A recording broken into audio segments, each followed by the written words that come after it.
finding those levels too. Look at that four-punch combination. It's a masterclass right now from Shakur Stevenson. That's what you're seeing. A masterclass. And Shakur meets him with a straight left hand. Oh, there's a knockdown scored with the left hand.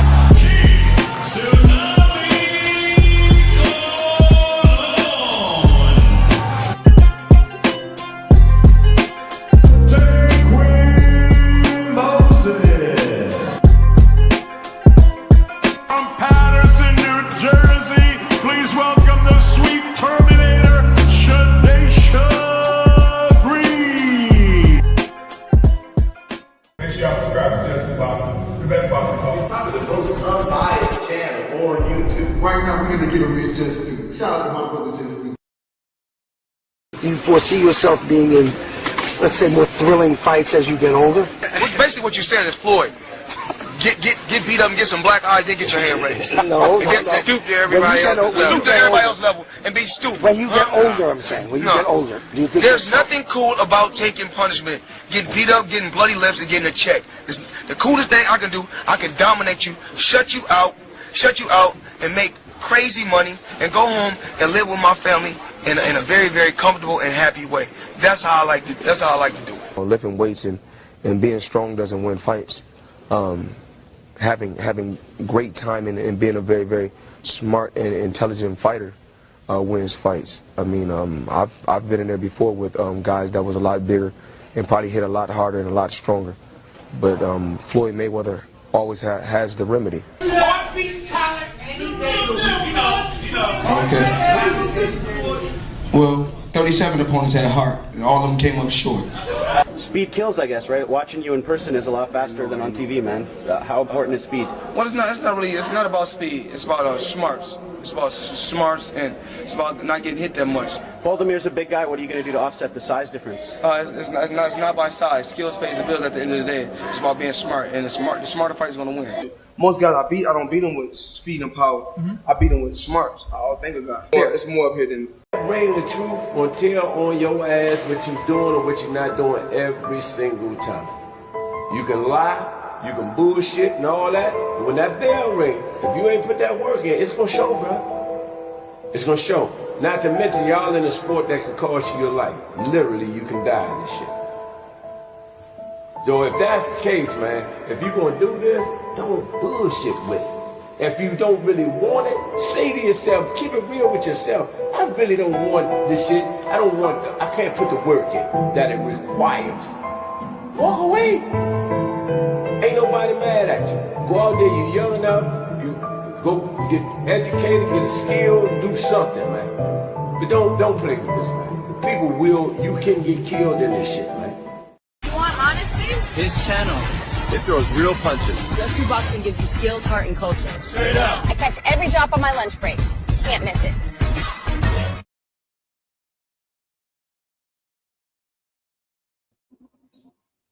What's good? What's good? Salute to the family. How y'all feeling? We back to build on this boxing. We super late, y'all. My apologies, man. It was one of them days. Y'all know how it be. Y'all know how it be, man. The life of a just doer is never finished, man. But we gonna talk about all of it, man. Y'all know what's going on. I know y'all been hitting me up about the WBO, you know, giving Mr. Debo his 20 days, right? What they said, he got about 20 days, huh? They gotta get the negotiating going on, huh? All that ain't no more. I told you the clout chase race is over. Ain't no more we fighting Tank. Ain't no more we fighting Shakur. Ain't no more none of that. Now get y'all ass in there with Keyshawn like I told y'all all this time. Either fight him or vacate. Now let's see what they do. All this trash talking, yang. We ain't trying to hear it, man. We ain't trying to hear it, man. We gonna talk about everything. We late, but we gonna build on this boxing, man. Y'all know we tell the truth over here, man. Everybody in the building. Let's get the likes up from the rip. We got 60 people in the building already. 70 people. Hit that like button. Double tap the screen. I don't know what side you're on. Subscribe to the channel if you're new. Let's talk about it. The link is in the community section. We gonna talk about it. You hear me? I think what Dana said need to be heard about Shakur and Devin, not signed to Zufa. Rich, man, they don't be trying to listen to your boy, just, man. They don't be trying to hear me out, G.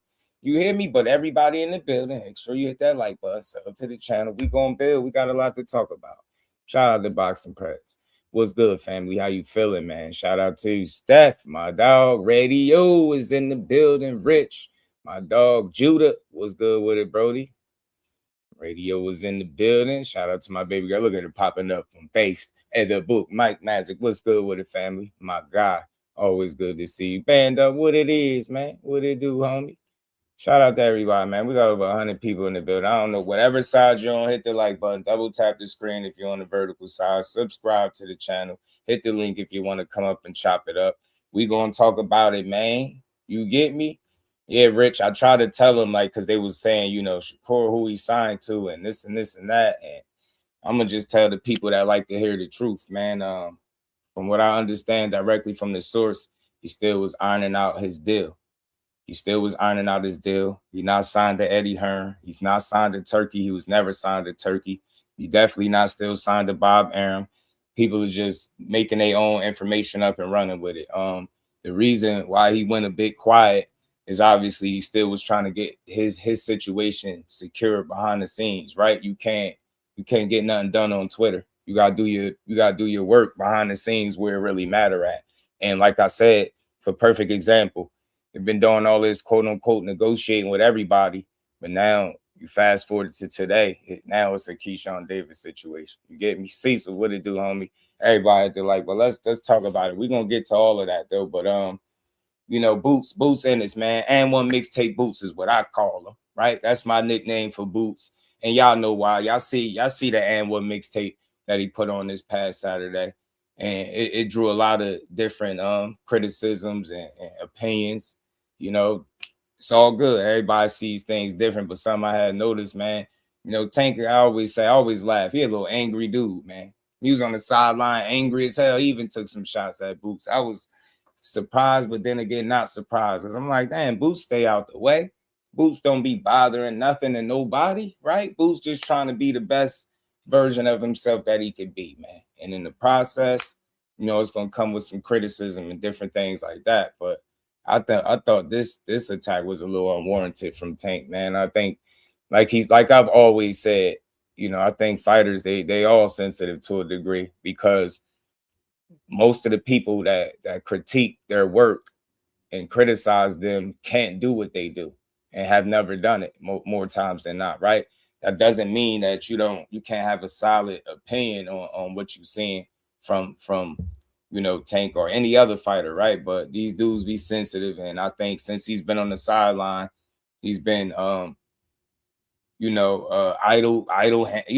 time, right? He's been dealing with the legal stuff. And I just think he's been on the sidelines, just angry, man. You know what I mean? And hopefully that anger will translate to him getting back in the ring and going after some of these guys that we seen G Money, him going at from his burner account. But he been going off, man. He been putting out a lot of information from his burner account. And, you know, he been going at a little bit of everybody, bro. But we're going to talk about it responsibly, of course, man. It's never personal, but it's just an observation, man. I don't think Boots was being a D-eater. You know, I don't think Boots was just talking crazy, right? They asked him, you know, who would win out of him and Shakur. You know what I'm saying? He was saying it's like a 50-50. He don't know. But he ended up giving a pick. I think he leaned towards Shakur.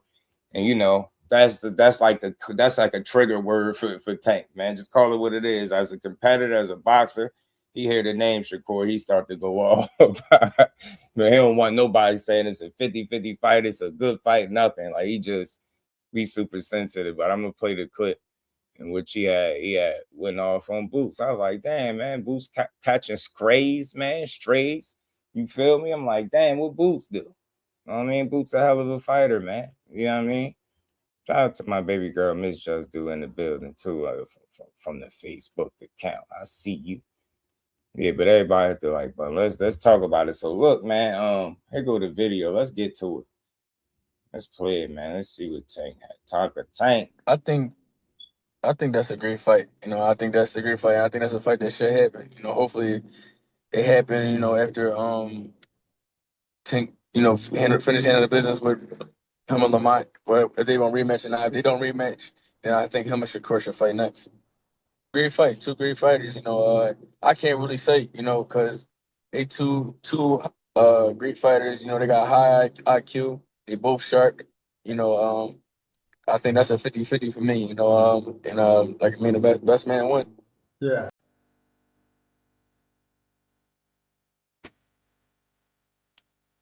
Tank's faster than everybody.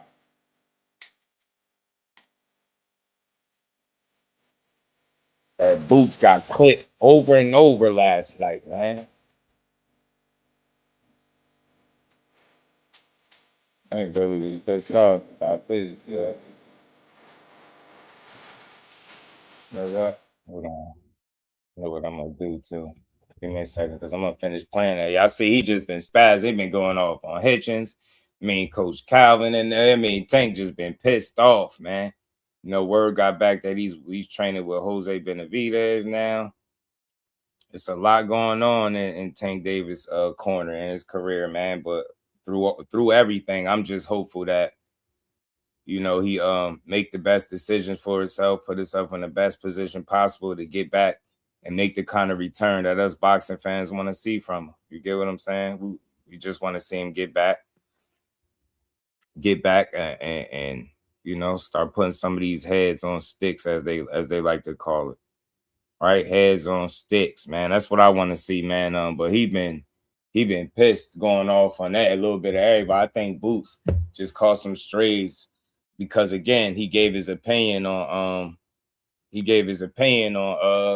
obviously what he thought about the fight. You know what I'm saying? Here was a different clip. They said this was the one, I guess, where he got pissed off at. I don't know. That's a 50-50 fight for me. I can't really answer that. I don't know. I don't know. You gotta pick one. I gotta pick one. Shakur. You see, like, yeah, they forced him to pick one. He was about to just 50-50 fight. That's a great fight, man. I don't know who wins. You know what I'm saying? I don't know who wins. Like, he was gonna leave it there, but they tried to put pressure on my guy Boots, man. They said, nah, Boots, you gotta say something, baby. You know what I'm saying? You gotta tell us what's what. You know what I mean? But he went off. Band up was good with it. The objective fan, my dog. A1 was good, family. How you feeling, bro? So Tank and Boots got a lot of the same fans, and the fact that Tank said something to Boots, he can't hold his feet to the fire. Yeah, it's like, MLC, shout out to you, fam. He said to acting like he ain't just get touched up by Roach. I was just confused as to why he was so pissed, but he said it. Like I've said it before, he take everything personal. That's how Tank operate. I think that's what keeps that fire lit. Like anything, what he on it, he responding. Like I think that's what he thrives off, right? People saying his name, speaking on him, and like it be the slightest stuff, and he'll be ready to go in, man. That's just who he is, right? This is what we seen from him. He an angry guy, but I think it was an unwarranted attack, man. It was unprovoked. Not that Boots is some damn like he can't handle himself. He damn sure could, but I just didn't expect him to go in like that off that. You know what I'm saying? Not that comment. You know what I'm saying? Like, there's some people that really feel like that fight is a toss-up, man. And I don't think you could be mad at nobody that sees that fight as being competitive or a toss-up between the two, because it's really like that. Shout out to the homie Rich. Jess, how you feeling? Peace to the queen. Hey, Rich, we're going to talk about it. And whatever hey, Rich, you drop it in the chat or send it to me. Whatever joint you wanted me to react to, we definitely, that's what we here for, yo. We got over 170 people in the building. Everybody hit that like button for your boy. I know y'all in and out, sub to the channel if you new. You know what I'm saying? We gonna get to it. We late, but we here, y'all. We gonna talk it. We gonna talk at the boxing.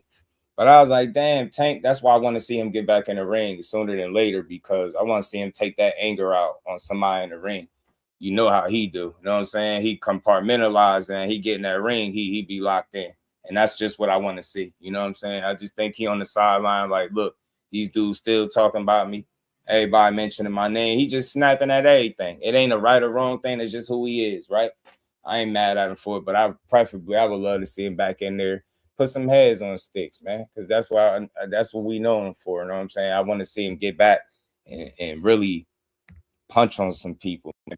I would I love to think see that's him a great punch on fight. I some think that's a fight that people. should happen. You know, hopefully it happened. You know, after I ain't gonna lie. Tank, you know, finish handling the business with Shout out to the him and homie Lamont. Zoom. Well, What's if they good, gonna bro? rematch or not, if they don't rematch, then That I shit think him and happened down Shakur here should fight a next. year and a half ago. Shout out to Great my fight, dog two great Cal Cooper. fighters. You What's know, good with it, bro? I can't really How you say, you feeling? know, because they two great fighters. You know, they got high IQ. They both sharp. You know, I think that's a 50-50 for me. You know, like I mean, the best man won. Yeah.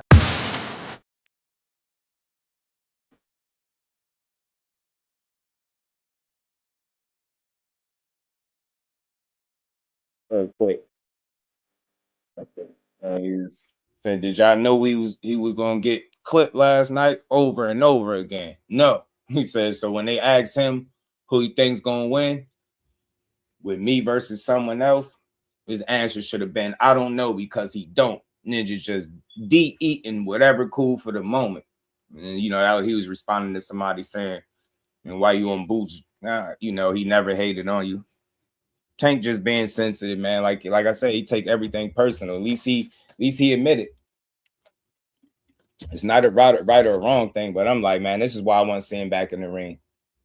You know, but I know, you know, from the legal standpoint, got some stuff he probably got to iron out. You know what I mean? Before he can truly all the way lock in. But it's been funny seeing him tweet from the burner account, man. It's been funny. Some of it's been like, oh shit, where'd that come from? But it's just boxing at the end of the day. He's just an angry guy, man. I think he need to get back in there sooner than later. You know what I'm saying? Sooner than later. Yeah, this music be blowing that shit. Get the music out of here. You know what I'm saying? So G Money got the world snapping. He said, I don't have it, but Dean had a video of Dana saying out his own mouth that Shakur and Devin not signed the zoo because they still tied up in some deal. Damn, I'll try to find it, Rich. I'll try to find it. But this is he said, let the F I said Ninja take it. He said take everything to heart. F you mean what I'm gonna do. It's already been done. He said you seen just as well as I seen last night. All hype, like I said, man. Damn. Saying that's coming straight up. I'm just another Ninja comment to you, but you really displaying your character to various amounts of different personalities. A real ninja like me will tell you straight up, never take what another ninja gotta say, blah, blah, blah. He went on to basically, but look, man, you can't never tell nobody how to respond, but Tank just an angry guy. That's the best way I could describe it or phrase it, right? He be snapping on everything and everybody. I don't be giving a damn. You get me? But my hope is that he can get back in the ring. You know what I'm saying? And I think that's how he keep the fire lit. Take everything personal, take everything to heart. You know what I mean? If you ain't with me, you against me type deal. That's just his energy. You know what I'm saying? So I just want to see what the next chapter look like inside the ring. You know what I'm saying? This stuff, the tweeting stuff be kind of funny, you know, going back and forth, snapping, going at Core, going at Devin. You know, those is fights people want to see. But I think the biggest fight is, you know, that legal shit and making sure that it don't hinder him from being great, from coming back and you know, focusing and locking in, because that's what I want to see from him. You know what I'm saying? But I definitely didn't expect him to go off on Boots like that. I'm like, damn, what Boots do? I mean, but that's the more reason, man. I'm not gonna lie, just on some boxing shit. This is why I would want to see the fight between him and Corey. I don't give a damn, right? Win, lose, or draw, I'm still gonna support them both. I just think the fight need to happen for obvious reasons, right? Like I don't think it's nobody that you could find that's a genuine boxing supporter that's not gonna want to see that fight. You get me? I think everybody gonna want to see it, and for good reason.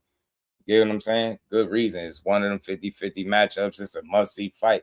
You got two contrasting styles, high-level boxers with a lot of IQ in that ring. Be fun to watch, bro. Big shout out to the homie, Dante's Boxing Talk, man. Always supporting that grind for that dub in the Cash App. Shout out to you, Dante. He said, Debo, where you at? 20 days. Let's go. 20 days. 20 days. 20 days. 20 days. Big shout out to the homie, man. You get my guy, it's just due too, man. Shout out to Dante, man. Appreciate the love. Everybody in the building, do your boy a solid sub to the channel. Hit that like button. If you vertical, double tap the screen. The like button, don't fight back, y'all. Punch it out one good time and we good. And we ain't never got a box again. Well, well, I already been getting these back, but now it's time for you to get your just due.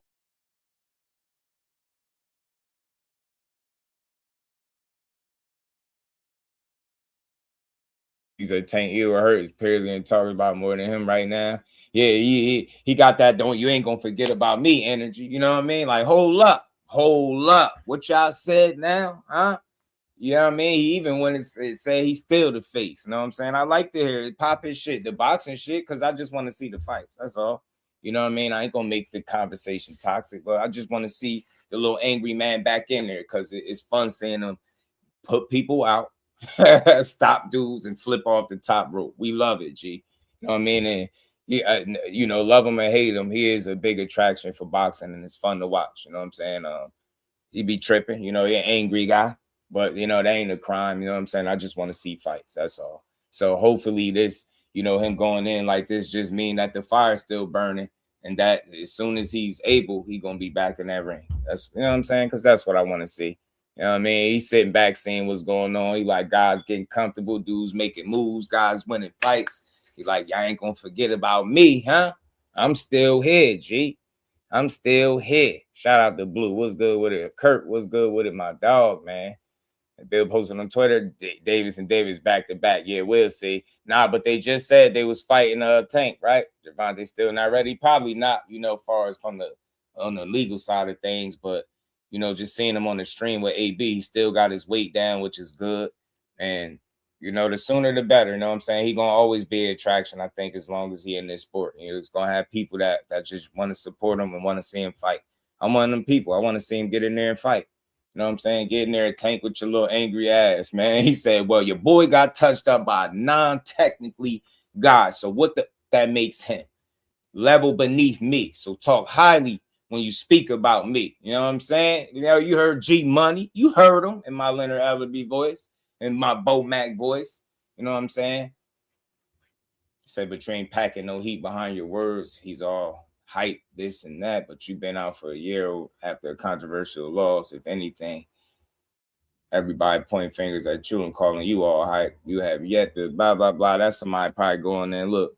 Tank, if Tank it didn't prove to you that his skill was on a certain level, people wouldn't be demanding that he fight certain guys. It's that simple. So, you know, and I'm just a real one. I like to talk real boxing, man. To call a man hype still at this point is, I just think it's a gross exaggeration, bro. You know what I'm saying? It's a reason why you want to see him in there with these other guys that you deem top fighters. It's a reason for that. You know what I'm saying? And it's not a single guy as far as a contemporary that if they got in the ring with him, they will have somebody on their resume that's deemed better than him. And that says a lot. So it's just a matter of time, man. Situations happen, things happen, slow people up, and you end up not being back in the ring. But like I said, just to hear him talking and hear him talking fighting words, he obviously ain't giving up. He ain't retiring. You know what I'm saying? And that's a good thing for the sport. Like one of the biggest attractions come back and make some of these fights. He ain't got to fight everybody, but I just want to see a couple of those fights. You know what I mean? Preferably the ones he said he won it for himself when he get back, and everything is cool. And then he said he touched the kid up in sparring before, the one that fought Boots. He's talking about Xander. Dang, you touched Xander up. Shout out to Tank Davis, man. You know, he's a hen dog, but Tank got touched up by Roach and got a draw. Yeah, you know, they gonna forever be on his helmet about that draw. But I just hope, for me, I just hope it's motivation for him. You know what I'm saying? I hope it's motivation for him to get back in there and do what he do. You know what I'm saying? I'm rooting for him, not against him. I want to see just how great he can be. You know what I mean? All this turmoil and adversity that he's been facing and dealing with, more so out the ring than inside. You know what I'm saying? He could be a bad man. Y'all know the saying, the focus tank is a dangerous tank. We just want to see him get back where he belongs. That's all. You know what I'm saying? We ain't going to spend too much time on this, but I just thought I'd talk about it. Tank crashed out on my guy Boots. I'm like, damn, what Boots do, man? Boots do. But like he said, he taking shit personal, man. But the sooner the better, man. Tank, beat them cases, get them cases out your way. It's people that want to see you fight. No, you don't care for the super fans, but it's genuine people that want to see what you're gonna do, who you gonna bring this smoke to on your way back, G. You know what I'm saying? You feels me? You feels me? Shout what my guy Cal said. Shout out the real MVP, Gustavo the Reaper, Olivetti. Shout out to Dante. He said take clout chaser. Tank bored and angry, man, and idle. And he like, bro, he going into you ain't gonna forget about me. I push out. Feel me? Jordan. 20 days. We're gonna talk about it, man. Tweet a fight day before you start arguing through tweets. I feel you. I feel you, my guy. I feel you, man. Hope he gets right with Coach Calvin Ford. Yeah, man, it's unfortunate. I mean, yeah, get the legal stuff. BJ, what it do? Got to get the legal stuff out the way, and then probably everything will be a go from there. You know what I'm saying? Just gotta give him a little time to work. Let him work. But damn, man. So look, shout out to Tank, but Boots been getting a lot of criticism, good, bad, indifferent, whatever. It ain't all been good. It ain't all been bad. You know what I mean? But I think we seen his coming out party, man. He did his damn thing. He did his thing, man. He got touched. He got touched in the third round. This boxing, it happens. You know what I mean? But the way he won was in spectacular fashion, man. And now we hearing, we was just hearing these talks about Fundora, right? You know what I mean? It was these talks about what's next. They throw the negotiation word around a lot, man, too loosely for my liking, right? So we had just as quick as we seen this, they talking about Boots, Fundora in talks for unification bout, there ain't no negotiations for a fight in November or December. And, just as soon as we got this, Sampson pulled the plug on all that. He said, nah, man, if this fight gonna happen, this fight might happen in 2027. 2027, y'all. 2027. And it's crazy because it's not so much that it's Fundora. I think it's his team. And again, man, they might be looking to make more money elsewhere, or not saying that he gonna make more money without Boots. I would think it's no bigger fight than both of them, because two titles, wouldn't that be an undisputed fight? Like, I don't understand why wouldn't you want to do this? But then again, when you look at it, he's been in some tough fights. He's taken a loss, man. He's been in some, some tough scraps. I don't know. Maybe they just looking to extend his title reign, because I ain't gonna lie to you, what Boots able to do is something different. You know what I'm saying? And just as well as Fundora is a puzzle, I think Boots would be a puzzle to him too. You get what I'm saying? Like, he ain't been in front of no athlete like that, in my opinion. And it'll show. I know it's tough to see him beating him, but look, man, Boots got a chance to beat any of these dudes, man. Shout out to my dog, Blunt Sports. What's good, homie? Appreciate you, man. Fundora manager said mandatory next, right? They said mandatory. They fulfilling their mandatory obligations, man. Roddy said that's definitely it. It's the one, right? Herb Angel is in the bed. Imagine Boots hitting that lanky body. I'm telling you, chop that tree down. That'll be the, you know what I'm saying? That'll be the focus. Chop that tree down, man. Dora said no to Boots like Red Pop said no. Real deep. Right. No. I'm cool. Money was good, homie. My dog Just, can you hear me? Yes, sir. You can hear me, Just? Good. Yeah, I can hear you. Okay, good. What's going down, my G? Chilling, What's man. good, brother? Little link 5 minutes there. The Boots in the Fundora. I wonder if that's real talk though, man. Like, they be just throwing things out there and things of that nature. Is that like solidified as real talk? Well, you say, is the Boots and Fundora real talk? Yeah, like, is that solidified as real talk? Let me know if I'm low, Just, or not. It was, but just as quick as it started up, because he had to say, Eddie was saying like Sampson already reaching out to me, but then you heard a statement that they're saying the mandatory for Fundora is next, and maybe they can fight in 2027. I'm not about to say he's scared or ducking. It ain't that, man. I just think guys, like, every fight ain't gonna be that fight. You know what I mean? For a guy like Fundora, right. I think it's safe to say he ain't scared to get in there and rumble, right? You know what I'm saying? I just think it's a matter of time and focus, right? That got to be the focal point, right? Boots did just get out the ring. Ain't nobody rushing to get that mixtape made on them. You know what I'm saying? So I listen, he probably gonna extend his title reign a bit before they do it. And I ain't knocking it, but damn, it's just like that quick. I knew it'd be too much like right, bro, for them to go and just make this fight right now and give us the fight we want to see. They ain't gonna do that shit. It's crazy, man. Yeah, Wow. that'll be too fast. That'll be too fast. It's like that's why I'm like, even with big time bouts like that, like you don't see that happening like that, bro. Like don't just jump right into negotiations that fast on making them type of fights happen. You feel me? But just putting it in the mix, put it out there to get the fans buzzing about things that nature. Ain't nothing wrong with it. You know what I mean? Ain't nothing wrong with it because in our reality, that is the fight that should happen. You know what I'm saying? That's the fight. Like the two best cats at the division right now. With up and coming dudes right there, but Vergil Ortiz, he out there, he talking, but he ain't in the mix. He's talking about what he want, but he ain't in the mix. So when you look at Fundora and Boots, you gotta say they the top two shotters at the division right now. You know what I'm saying? So that's a hell of a get made, and 2027 sounds about right because Fundora, like you say, somebody probably is waiting for that mandatory. They want their position. That probably don't want to step to the side. That's going to happen around the fall time.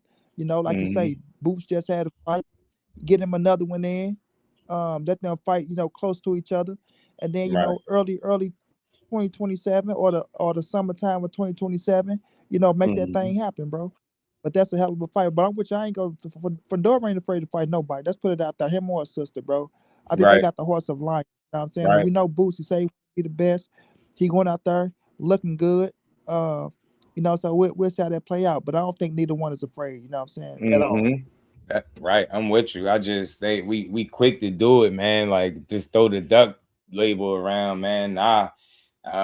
Samson let you know before, man, how he gonna move his fighters. So this not only is a money fight, but it's a dangerous fight. If you could make some more money satisfying your mandatory, you know what I mean, another check, a title defense before you go do that, I could see why, because that could set you back. I'm telling you, we just seen what Boots did. That shit really could set you back. Big shout out to my homie Blunt, man. I appreciate the love in the super chat, man. I got 5 on it.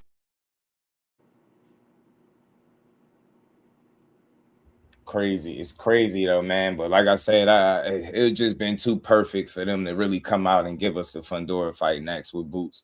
But it's safe to say, all that stuff they was talking about, Boots being duck this. Man, I said it, and I'm going to keep saying it. I felt great saying it, man. I told y'all when he got the 54, shit was going to get diffy. It's going to get diffy, man. Now you got guys running around here talking about dream matches, fantasy fights, suing promoters and shit, managers at odds with the promoter. Like, that shit ain't right, man. And that should be a fight that's up next, too. But I'm hearing Boots already trying to make the next fight. Josh Kelly might be the next one to get the mixtape made on him. You know what I'm saying? But Vergil, I just didn't like what Robert Garcia had said. It sounds real silly to me. You know what I'm saying? He's saying like, feel like Vergil is the bigger fight for Boots. And I'm looking like it's tough because that Fundora would be a damn undisputed fight. You get what I'm saying? And it's crazy that these dudes is. I don't know. You can't see that Boots really want to fight everybody. Like he want to fight, and I feel like Fundora is too. But I feel like that's more of his team making that move. And shit, you ain't gonna complain. You getting paid. You gonna fight who they tell you to fight, something like that. So I just want to see what's next, man. I didn't like how Robert was making it seem like fighting Fundora is that mean you don't want to fight Vergil, man. Get out of here, bro. He not only did he face off, all his attention was on y'all. Y'all messed the situation up. It wasn't on Boots. Can't like flip it now and say if he go after the guy that clearly is not suing his fucking promoter, right? And they got the other titles that mean he don't want Vergil. That's stupid to say. That's dumb, man. I don't like that. I'm like, I don't care about you thinking Vergil and knock him out if he lands some of the same shots. That's understood. That's understandable. But damn, bro, you making it seem like he got picks, man. Fundora ain't nothing easy for nobody. You know what I'm saying? That's not even one of them situations where you look at it, if you fight him, that means you trying to get away. Man, bro, stop, man. Because that would have been Vergil Ortiz getting a mixtape made on him if they'd have had their business right. Their business wasn't in order. And Boots had to do what he had to do. And I thought this was a hell of a replacement fight from the Vergil to a guy that's unified. And then the way you beat him, performance that everybody got to respect. Now you get to move on with your 2 belts, and he should be more people should be more willing to fight Boots because of the hardware. Like, you can't tell me you want an opportunity to get a couple straps and make some money. So I just hope he don't have trouble And making. then not just that though, Justin. I seen Vergil put his little tweet out there, or I would have knocked him out. It's like, bro, stop acting like you didn't get your ass cracked by Maurice Hooker at 140 pounds. You know what I'm saying? Right. So you sit up here like they see somebody get hit, and the first thing they scream is, "Oh man, he got hurt. He did." Okay, it's a fight game. What did he do after he get hurt? How did he recover? What did he do after that? So you just looking at your people get, oh yeah, if that was my shots, but what about his shots landing on your ass when you got cracked and whacked and dropped? You know what I'm saying? So it's like stop looking at him and try to make it like, oh man, see if that was so and so that would have hit him, bro. It don't work like that, fam, because you don't know if he go fight you the same way as he fought my G, and you don't know if your shit go land. So it's like people just be looking at that, and like you say, with Robert Garcia, respect to him, because I'm a big fan of Robert Garcia, his gym and things of that nature. But like you say, bro, Mom. But like you say, bro, when you looking at Fundora, he's the top of the class right now.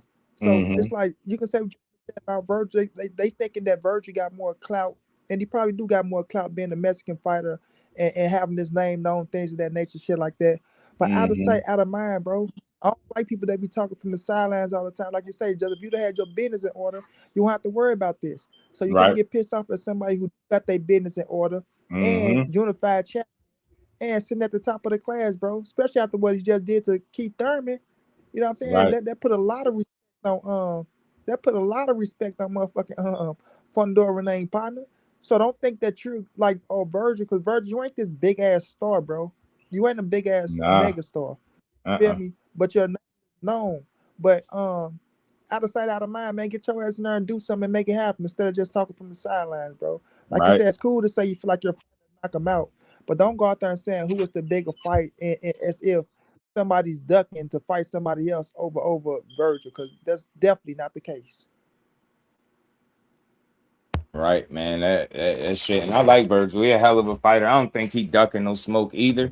I'm real enough to, be solid on both sides. I really just think his team ain't had their affairs in order. I try to pay attention as closely as I can from the outside, looking in with the information they was providing us with.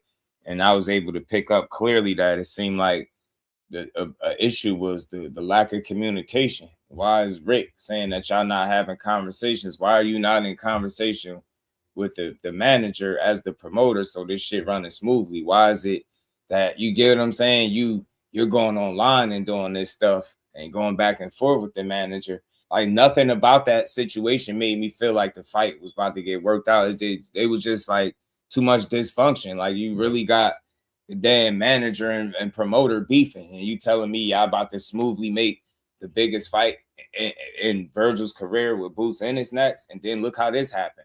It's crazy. I knew I felt funny when they got out the ring talking about Earl. It was just like everything was downhill from there, right? They focus was, all their eggs wasn't in the Boots basket. The way Boots was like all in with fighting them, and it's clear as day. I told y'all I don't want to hear about nothing about no 47, no offer this. He could have look. Soon as they had the time, the availability, the schedules was cleared. He was in the ring after his fight. You took no damage at all. You got up out of there super early. What are we talking about? That would have been you. The mixtape would have been made featuring damn Vergil Ortiz had you just, again, had your affairs in order, man. But I don't think Robert should make it seem like, it's Boots that don't want to fight if he chose to fight Fundora. Like, that's like picking or something, bro. Now, not only would that be a crazy challenge, I think that could be a tougher fight than Vergil simply because of his physical dimensions. And I think Vergil's style is more suited to what Boots like. Like, you going to come forward, bring pressure. All he do is got to stay sharp. And he know what he got to do. Don't fall asleep at the wheel, because Vergil will help you go to sleep if you're tired, right? So I just hope he make one of these fights, man. I don't even care if it's Josh Kelly, because every fight can be tough, and what I mean, and the top guys is not realistic. So we at least see what Boots' focus is. His focus is simply wanting to go out there and challenge himself against some of the best, and that's clear as day. Since he got the 54, he got one fight in. They claim we're all this. Oh, he wanted 2 tune-ups. Now he got one fight in and directed attention to Vergil. Didn't happen. Then he went and beat Xander ass. Then they went, you know what I mean? He willing to fight a Fundora, right? And then his team speak out. They got plans for, fulfilling a mandatory obligation, and that leaves Boots trying to figure it out now. So I'm hearing Josh Kelly could be the next up, possibly for Boots. And that'd be Eddie sacrificing his guy. If Eddie do that, because ain't he with Eddie? Josh Kelly, I could have swore. If it's so, seemed like an easy fight to make. Yeah. Joshua Eddie, just. Right, so that seemed like an easy fight to make, right? Seemed like that don't seem like a stretch to see them, you know what I mean? It's just up to if Eddie want to put him in there, because I know we know how he feel about Boots, and I know regardless how much he like Josh Kelly, he ain't the talent that Boots is. No, but that's a fight that been talked about though, Boots and Josh Kelly. Like they've been talking about that fight. So of course now a lot of people don't know about Josh Kelly. Josh is my guy. He's an Olympian. Of course, he don't have the talent of Boots and things of that nature, but he's a crafty dude, man. Josh a crafty dude. He got skills. Like he ain't no weak son of a gun. Like he got skills. Chin ain't up to par. You know what I'm saying?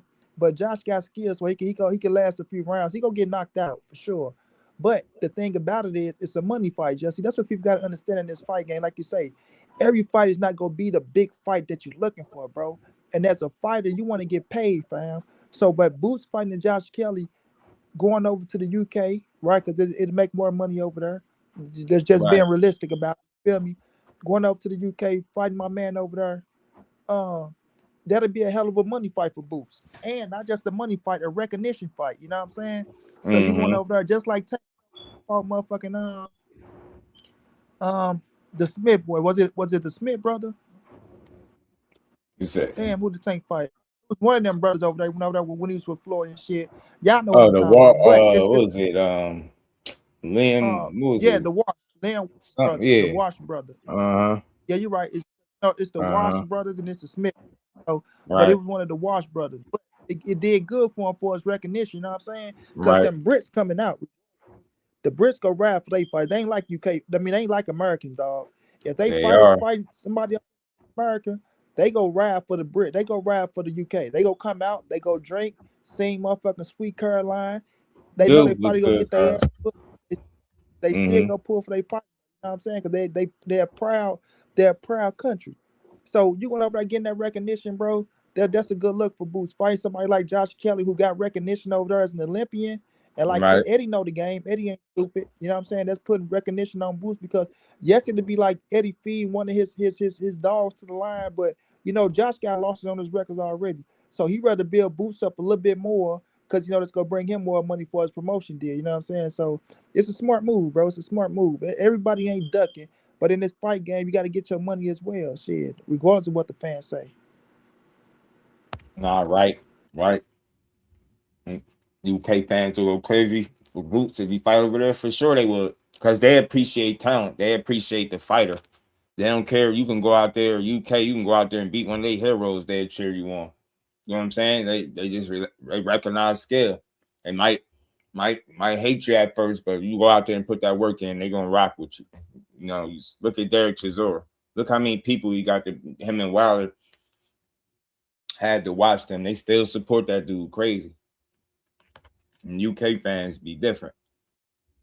I'm talking about crazy, bro. Crazy support. Seeing Boots headline a UK stadium or arena fell out with Pelly, it'd be dope. Yeah, but damn good look. Mandatory talk, unification. Trump's mandatory, so it's a choice shot. Yo, for sure. Now, I think that's a Samson move. I ain't gonna lie, because you hear them vocal, man. I feel like you ask Fundora, would he like Boots in the unification? I think he'd be all in. You know what I'm saying? I think he'd be all in, but Samson move a little funny, man. That's the same dude that got fired. Edwin fire him because he was the one that was trying to stiff him about over 200K or whatever it was. So left that man money on. Dude move a little funny. You know what I'm saying? So I wouldn't even blame Fundora. I think Fundora would fight him. You know what I'm saying? But these dudes, I ain't gonna lie, dudes are like to extend their title run. You know what I'm saying? And that dude, whoever that mandatory, I forgot the name, God that they mentioned. But I don't know much about him, but he ain't gonna be not the threat that Boots, you know what I'm saying? That Boots is. What I say, just gotta get as much money as you can, bro. Shit. So That's how looking at you that situation, maximize the bag. Every fight can be a killer. exactly. Some of them gotta be lighter touches, and you know them fights be dangerous too, because you'll fall asleep thinking you got it and get upset. Yeah, We seen it so many times. facts. But I tell people that Trey too, was just good like with it. you can't come into the game like if you're a real promoter, fam. If you're a real boxing promoter, and this how you eat, my G. That's how you're going to move. Like, of course, if you come in like 50 Cent as a fan, like Turkey as a fan, if you got the money to sustain the situation to go out there and pay for the fights that you want, cool. But if you're a Right. real you're a real boxing promoter, and this how you eat. Like this how you keeping the lights on. Then if you got a dog in the race and your dog gets a top shot, you need to get some of that dog money to pay off your other fighters. You can't just go out there and just feed your line to the other line, and now you starting back over to try to keep the lights on. Now you gotta maximize that shit and get as much money as you can out of this shit. That's why I tell people, you ain't gonna get as fights that you're not gonna get all the fights that you want right away because it sound good and it look good, and that's what should be next. Right. But these promoters out there, bro, they trying to make as much money as they could because they Facts. get, believe it or not, they don't like to dig in their pockets and pay fighters. They like to get big ass fights, get some of that money, use some of that money to pay off their fighters as well. So no, it's just the nature of the beast, bro. Just the nature of the beast. Yeah. No, he definitely listen. I'm pretty sure Fundora wanted to be like, look, that's the fight I want, and with Boots, but I just feel like these dudes be buying into the program too. You know what I'm saying? Look, he's gonna get you a title defense and get you paid. Fight is not as risky as a Boots fight. That's why I wasn't mad. He like, yeah, we can do this 2027. All right, go fight a mandatory. I ain't tripping. And Boots just keep doing what he doing. I ain't about to push no narrative because this dude, you know what I'm saying? I would definitely rather him say, oh yeah, I'll fight Boots, but Fundora was ducking token, Boots, I ain't man. You ever want to surprised. fight him? My bad, Josh. I just know how No, they say be. My again. bad. I ain't mean to cut you. No, you good. You good. Fundora Say it again. Fundora afraid of Boots. She don't want to fight him, man. He ducking, bro. He scared, man. He a bitch, man. You know, he don't want no smoke. That's why we saying, like, come on, we ain't doing that, brother. We ain't doing that. Hey, like I say, it's the nature of the beast, man. Sometimes you can get it next. Sometimes you do got them fighters that say, you know what, let's play King of the Hill, like Roy say.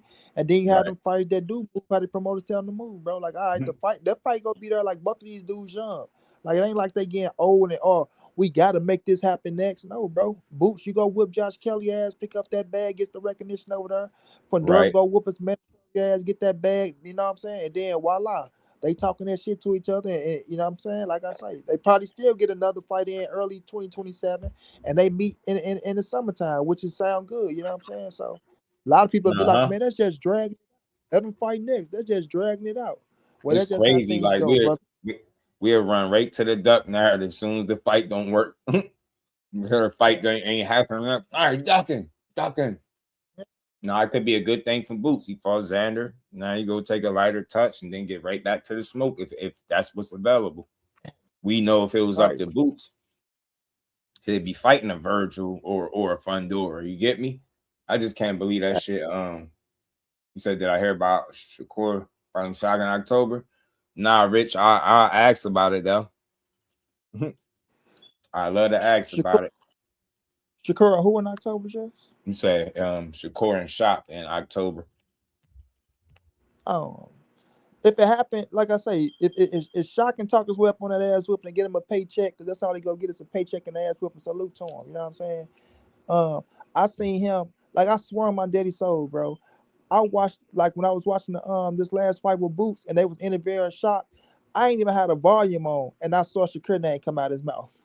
Like, I swear to God, bro, I didn't even have the volume on. I was showing the fights to the people, bro. Nigga got his little veneers in, and I seen that boy say Shakur. I said, look at that boy ain't gonna never stop saying Shakur name. Look at him.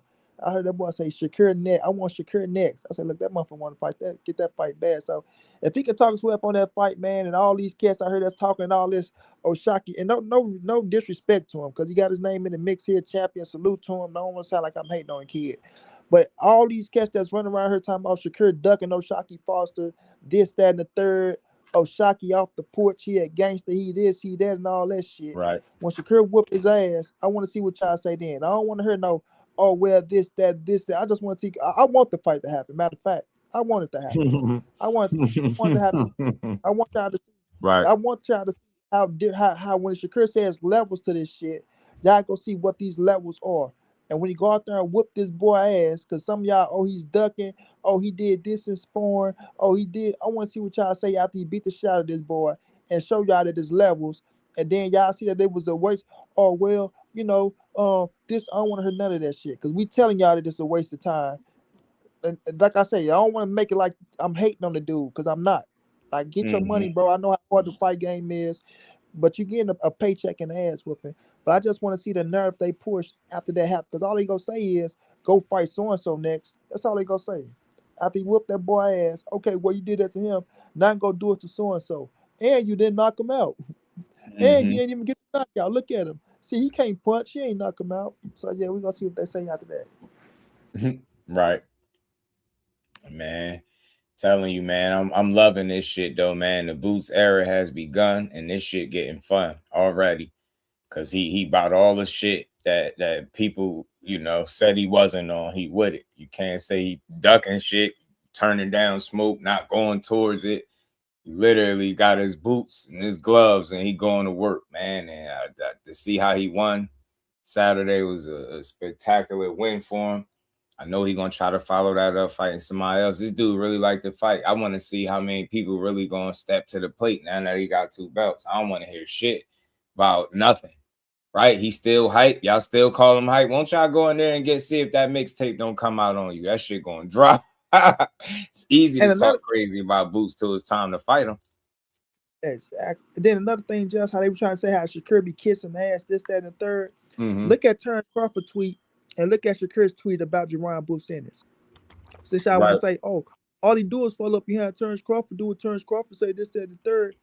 Shakur got that man all the credit in the world. As he been doing.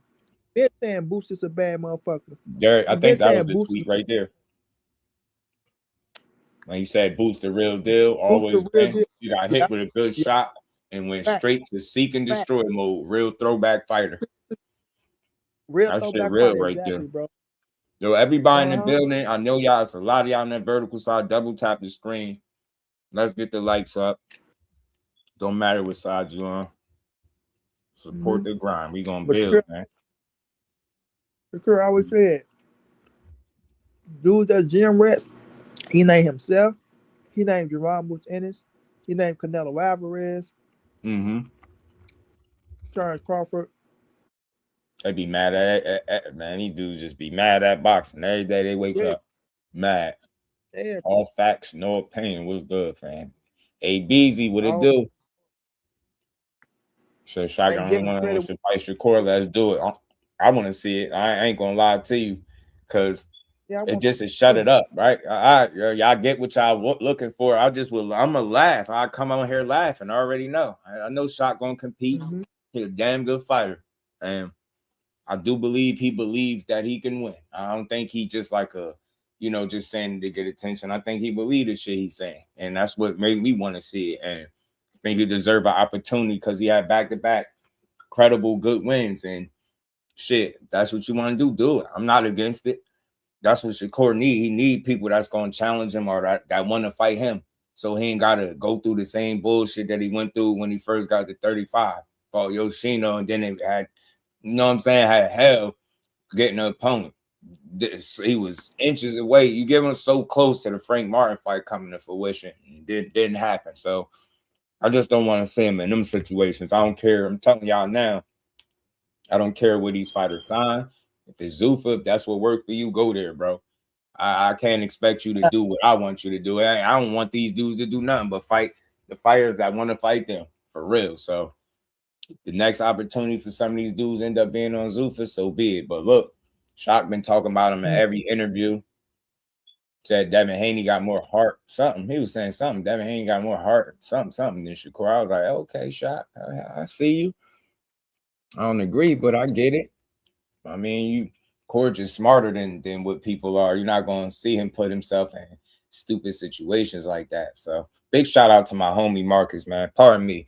Appreciate the dub, man, in the super chat, man. He said we want to hear that Foster versus Shakur fight so I can take all these Foster donations. I'm telling you, just do we already know what the excuse is going to be after Shakur wins, and that's Foster already got 3 L's. Yeah, he wasn't like that anyway, right? He wasn't that good. He only beat Cool Boy. Cool Boy is overweight. They're gonna start looking at all the shit that he did good and make it into a negative. I'm telling you, I just don't see a case where Shakur loses to him unless he falls off. Like, and when I say fall off, I mean like he got to fall off a cliff overnight in terms of skill. It's not even that shock. See, this is the thing that people don't be acknowledging, man. At the highest level, that gap is not as significant as what people make it, right? It's not so much, it's just so guys to be so much more skilled. It's not that when it comes to Shakur and Shah. I think Shakur is the more skilled fighter, but again, it's the efficiency that he's able to operate at the highest level. That's what be separating. That be the difference between winning rounds, losing rounds, winning fights, losing fights. How consistent? Yeah, we know you elite. We know you fight at a high level, but how consistently can you perform at a high level from fight to fight? And I don't think there's too many people that do it better than Shakur. You keep that shit, make it really hard for you to beat him. And I think it'd be the same thing with Shaq. You know what I'm saying? I just don't think he's the better boxer. And it ain't like he got some type of kill switch where, I'm just hit you and you out of there. That's not that. So, nah, I love to see the fight. I already know what some of the excuses going to be, but hey, so be it. That man need opponents, and we just want to see him fight. The guys that want to fight him back, you know what I mean? Fight the best available dude. You beat Teofimo, you took relatively no damage. So you can get right back into a good fight, a big fight, a meaningful fight, should I say. You know what I'm saying? Whatever that happens to be. Big shout out to my dog, Mark. And we ain't never got to box again. Well, I already been getting these bets, but now it's time for you to get your just due. Yeah, but Pardon me, y'all. So yeah, man. I'm here for it, man. But I think if Vergil really wants somebody to take him serious, even Robert Garcia, y'all gotta put him in position, right? Y'all gotta iron out y'all situation with y'all trainer. I mean, with y'all promoter. Do you really think that y'all gonna get back in the ring and being at odds with him? What are the chances? He already spoke about how you could end up being on the sideline. And again, if you Vergil, that's the last thing you want is more inactivity because you already missed inactivity, you know what I mean, with the Rabdo situation. You know what I'm saying? Yeah.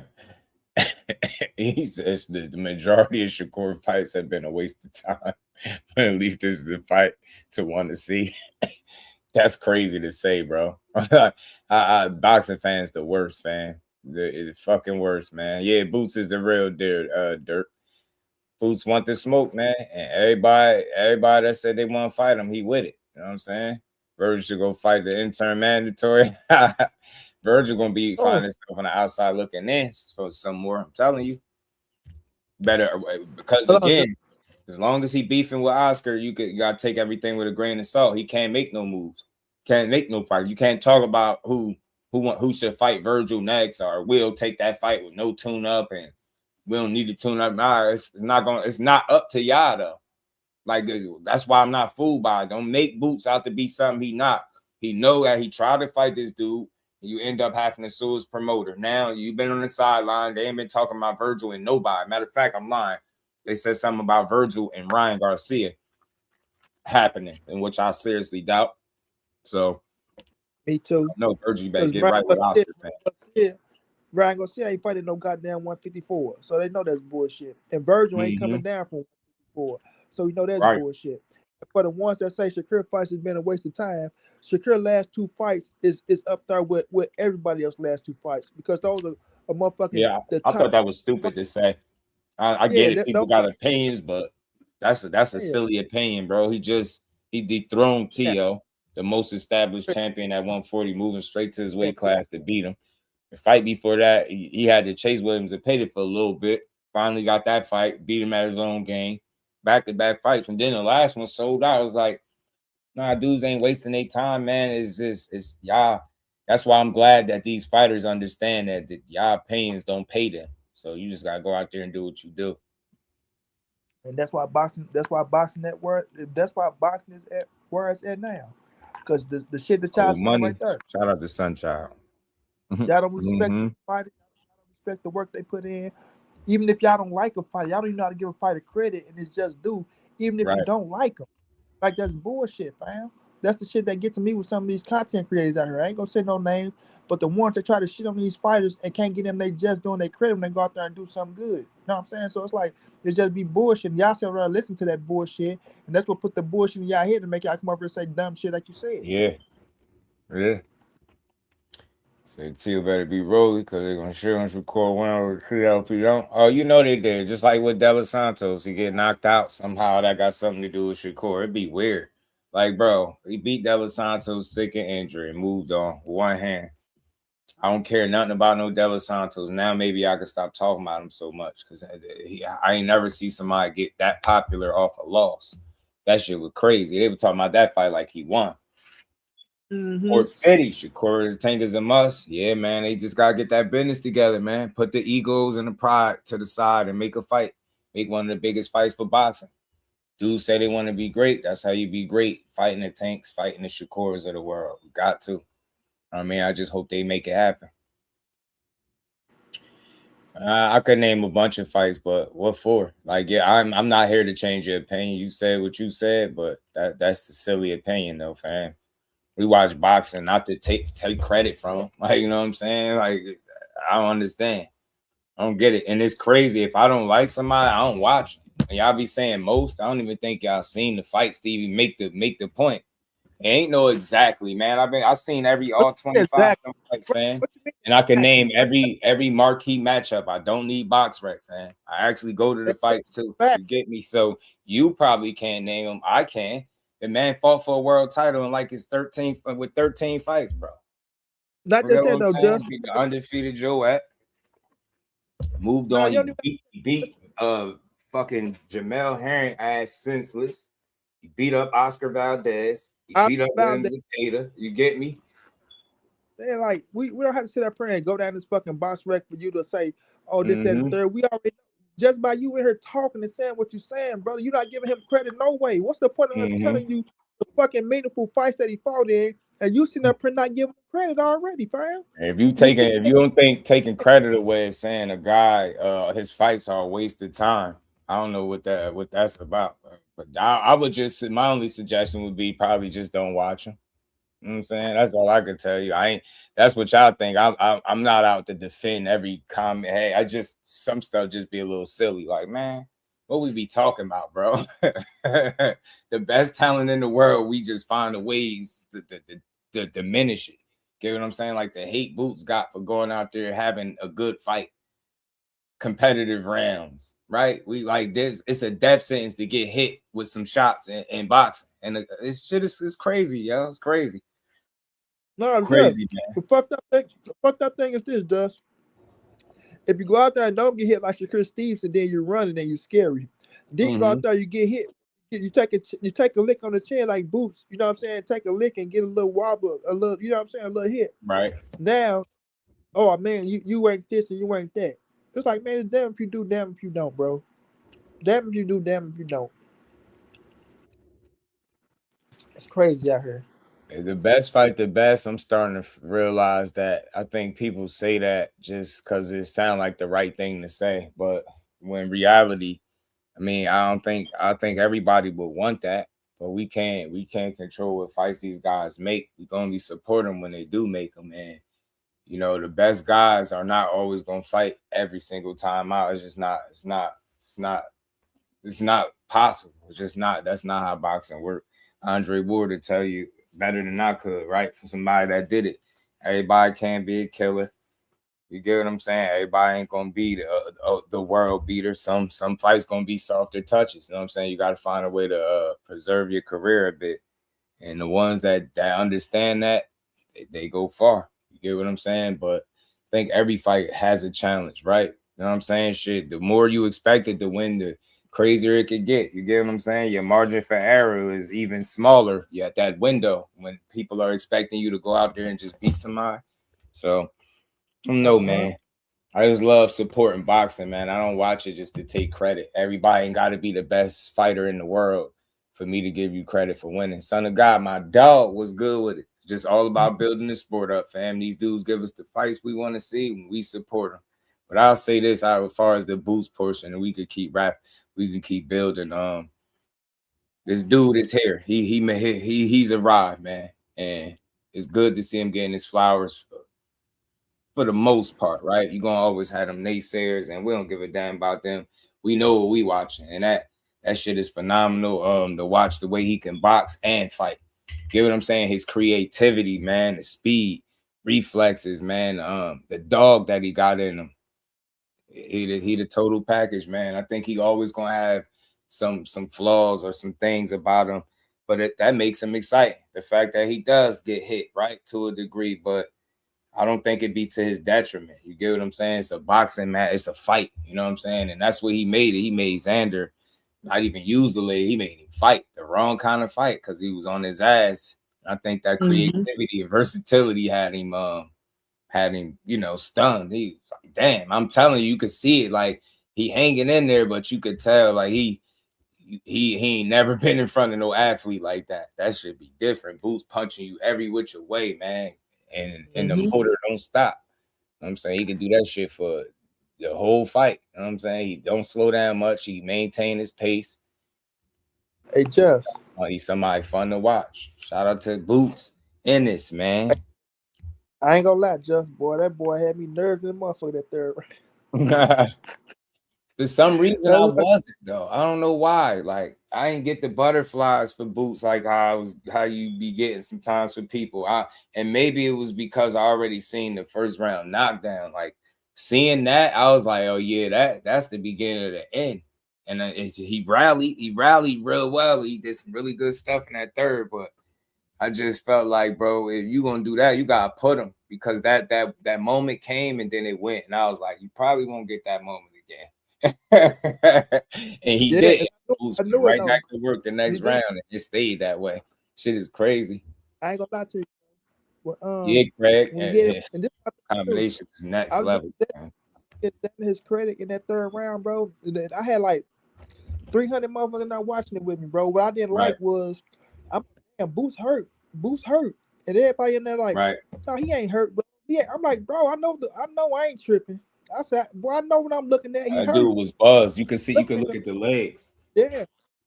And then he was trying to grab and shit, and Xander was doing what Xander fucked up at, and that's how I think he'll get better at. He should have been trying to attack Boots' body and come up like and slip, even though Boots was still being smart and shit like that. He should have attacked the body and slid to the side on his ass and try to come up with an uppercut. He kept him with that same fucking punch. And it just show you the craftiness of Jaron Boots Ennis as well, because even with being hurt, he still knew. Sorry, y'all, I'm over eating this damn salad. He still knew that I got to throw back with this motherfucker, because I just can't let him sit right here and crack my ass, because I can't grab him and shit. So if I hit him while he trying to grab me and hurt his ass, I can bag him up a little bit. That's why I say offense should be defense at the same time. But boy, Xander looked at, I ain't gonna lie to you, boy, when Xander hurt him in that third, well, I'm gonna say buzzed him. You know what I'm saying? Fuck, he was hurt, man. I got caught. He was hurt. Xander looked big than motherfucker to me at that moment. I say, damn, did Xander just get bigger? Like, god damn, like that boy grew a little bit. I'm like, shit, Bush trying to grab his big shoulder, wide shoulder motherfucker, and he couldn't latch on to him. I say, man, hell of a fight, man. Hell of a fight, man. Shout out to Xander, bro. I respect Xander like a motherfucker. Dog. Yeah, dog, son of God was good. They recently put Boots on number 9 on the pound for pound.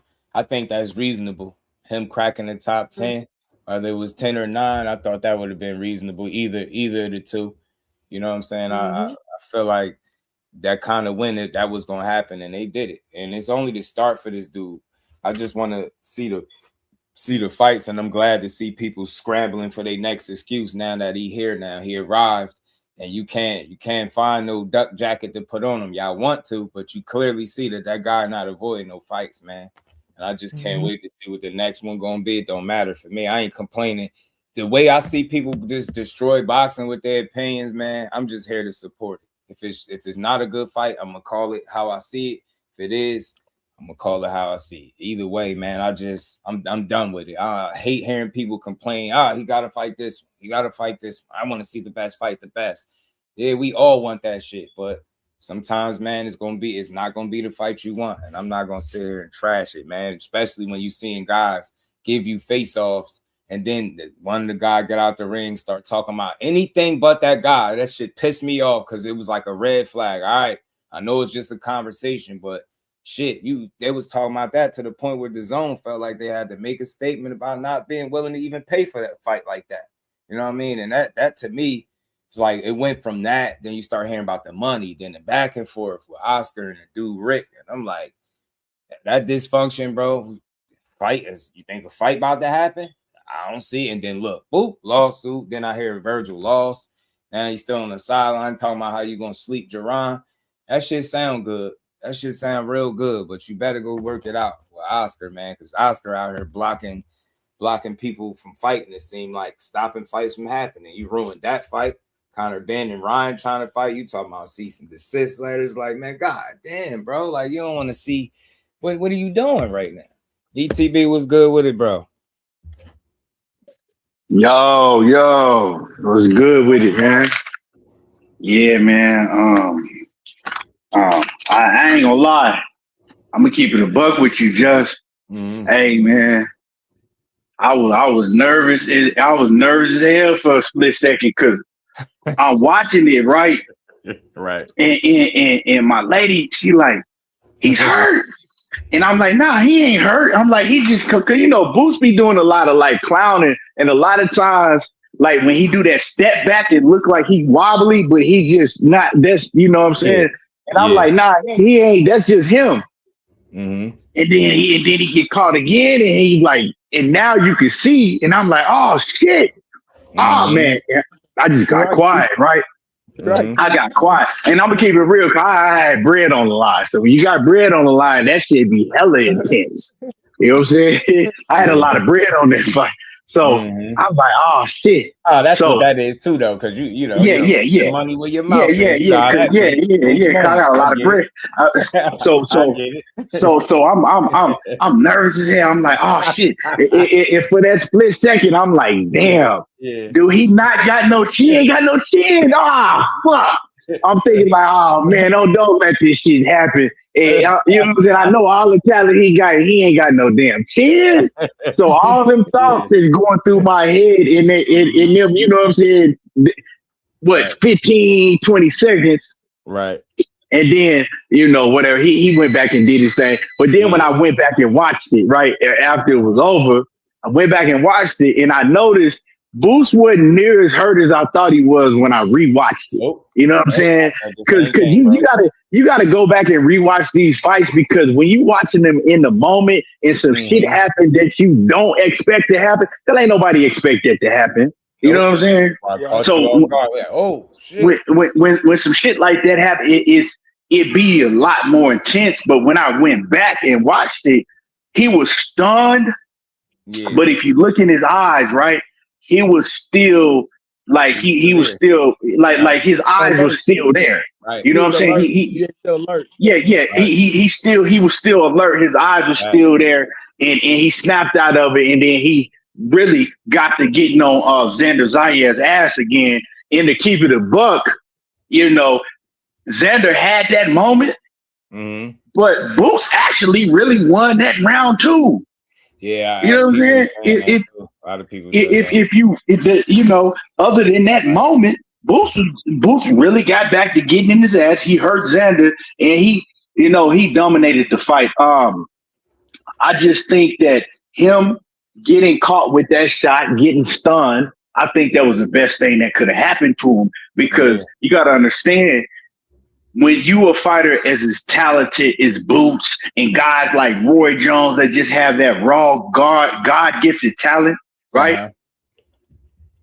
You have to have them moments to let you know, okay, I can't, because, you know, Boots, even when he talked, you could tell like he has that aura of I'm invincible.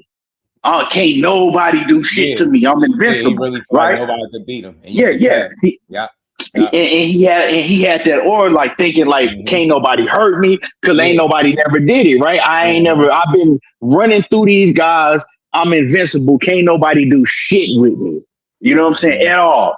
And so now, right at the top level, you got to realize that it only takes one punch, especially at the top level, right? And now I think he's going to realize, okay, you know what I'm saying? I can be hurt. You know what I'm saying? I can't, especially at the top level, just because I think a guy might not be able to punch hard, or that ain't the case, right? And so I think it's a great thing because now he understands what can happen, right? And now he understands, okay, let me tighten up these things for real. Because it's one thing to get hit by guys that, you know what I'm saying, you just walking through, right? You ain't even in. So when people say, well, you got to tighten up this, and he like, yeah, we'll go back and work on it. He's not really worried about it because what I need to really work on it for, because ain't nobody hurt me. Ain't nobody came close to hurt me. Ain't none of these dudes. I'm eating whatever you think they doing. I'm rolling with these shots, and now he's going to understand at this level, I'm not invincible. I can be hurt. So that makes a fighter better. That's why they always say iron sharpens iron, right? You need to be in the ring with other top level fighters to go through shit like that and find out, okay, so now I think that he's gonna, when he gets in the ring with a Vergil Ortiz, when he gets in the ring with a Sebastian Fundora, right? First of all, he's gonna work on it in the gym, work on tighten shit up, right? And now he's gonna fight with more caution. Yeah, he's still gonna be him. But it's gonna be with more caution, and that shit just gonna make him more dangerous. So people running around running their mouth, right? Vergil Ortiz running. First of all, Vergil shouldn't have said a motherfucking thing because why are you asking, right? Because it's on paper. Why was you asking for $12 million to fight this man? Yeah, you ain't never even sniffed $12 million in a fight, but all of a sudden you need $12 million to fight this man. Why did you go on Jamel Herring's show, right? In Mar, right? Why you went on their show and was talking about Errol Spence this and Errol Spence that, and then they got on his ass. And you're like, okay, well, now I want to fight Boots then. Nah, you didn't want to fight Boots because you knew how dangerous he was. But now you think, okay, well, you see these openings, now you on there talking shit. You wasn't talking that shit before. So don't think that Boots is not going to tighten up. Don't think that he going to go to his next fight, right, against guys that's known to crack like a Fundora and Vergil Ortiz and approach it the same way. So they would have been better off. Vergil or somebody like Vergil Ortiz or Fundora, they would have been much better off taking a fight with him before the Xander fight. They stupid ass should have took the fight before because they would have got him still with that same invincibility mentality, right? I can't be hurt, right? But now they got him with more experience. He's been in a big fight, and that's just that shit is 1,000 times more dangerous for them, not him. You know what I'm saying? And so, man, yeah, man, that's why a lot of times, man, these dudes be sitting around twiddling their fingers and shit, and they need to go ahead and, you know, get these guys before they get that certain level of experience. Devin Haney, you know what I'm saying? We all see he don't want to fight Keyshawn, right? But his best bet, which I don't think he gonna beat Keyshawn regardless, and I've been on record saying that, but his best bet, right, is to fight him now. Don't wait till he gets some more fights and get more experience down the line, and then he trap you again, and then now you ain't got no choice but to damn near fight him, right? Because it's gonna happen. It's gonna happen because y'all don't be in the same weight classes, so you better fight him now. I'm telling you. And so, man, these dudes, man, they be trying to, you know, maneuver certain ways sometimes, but hey, man, you better get it while they, you know, I always think it's always better, like Xander, right? Yeah. If Xander and Boots fight 2-3 years down the line from now, it's probably gonna be a much tougher fight because now Xander is gonna get a lot better. That's another thing. Xander is gonna be a problem for a lot of these guys, right? Because everybody know. Yeah, but who? And the thing is, who else is Xander gonna have to get in the ring with that got the arsenal of boots? He thinking in his head like, same thing, bro. I've been in the ring with this one. I've been in the ring with, and don't take, you know what I'm saying? Well, y'all can take it how you want to. I've been, yeah, but I've been in the ring with this era of Roy Jones Jr., right? And I'm not saying that he don't know nowhere near Roy Jones Jr., but I'm saying the similarities, right? I've been in the ring with this era of Roy Jones Jr. Who else got that arsenal offensively? Who else is coming like that? I've been in the ring with him already. Who the fuck? Who else is going? So it's going to make him a lot better mentally, and it's going to make him a lot better just all around because he's still building. The kid only 22, man. He going to be a problem. I'm telling people, Xander going to be a problem. And yeah, man, he showed me a lot. And people talking about, oh man, he quit. Man, first of all, he didn't quit. His corner threw in the towel, right? Now people want to see him act a fool and jump up and down and say, no, don't stop the fight. For what? You know what I'm saying? Like he has common sense. He realized, look, I'm overmatched. I've done everything that I can do. I can't, you know what I'm saying? I'm just not on his level. So why stay out there, right? He would have got back up. But I'm saying, why stay out there at the age that he is, right? He's still so early in his career and continue to get beat the fuck down. You know what I'm saying? And then end up like an Adrian Brunner. Adrian Brunner didn't quit. He kept going. But what happened after that? What was his career after that? Everybody always talk about what it could have been and what it should have been. But he didn't want to take his hands out of his pockets after that because he was having them flashbacks to that ass beating for 12 rounds. And so, you know, luckily Xander didn't, you know what I'm saying? He didn't have to go through that because his corner saved him. And I don't think that he was, you know, I think that he was more so thankful for his corner for saving him because he said it himself. And that's where I had to respect him as a man, as a young man that he is, but he has a man's mentality when he got up there and was like, you know, he was just better than me. He was better than me. I was overmatched. There wasn't nothing I could do. And he kept it a buck. You know what I'm saying? And with him keeping it and with him keeping it a buck like that, that lets me know that he understands that I'm gonna get a lot better, and I'm gonna continue to get better, and I'm gonna take this as a learning experience. I'm not in denial. When these fighters be in denial, they can't learn shit. You know what I'm saying? And right. Boost tweeting him so that he gonna be a bad motherfucker in the future. Yeah, man, he gonna be. Xander's gonna be, man. Xander is he surprised me. Kid, that third round gets some confidence in the future too. Mm-hmm. Yeah, for sure. And the thing is, people talking about, oh man, he fought the wrong fight. Man, if y'all watch the fight, Boots came out there sticking that jab, right? Yeah. Right out the rip. Boots came out and let him know you cannot move around the ring and think you're gonna outbox me. You can't, because you can't outbox me. I can box too. So Xander's best game plan, like I said, man, sometimes you just overmatched.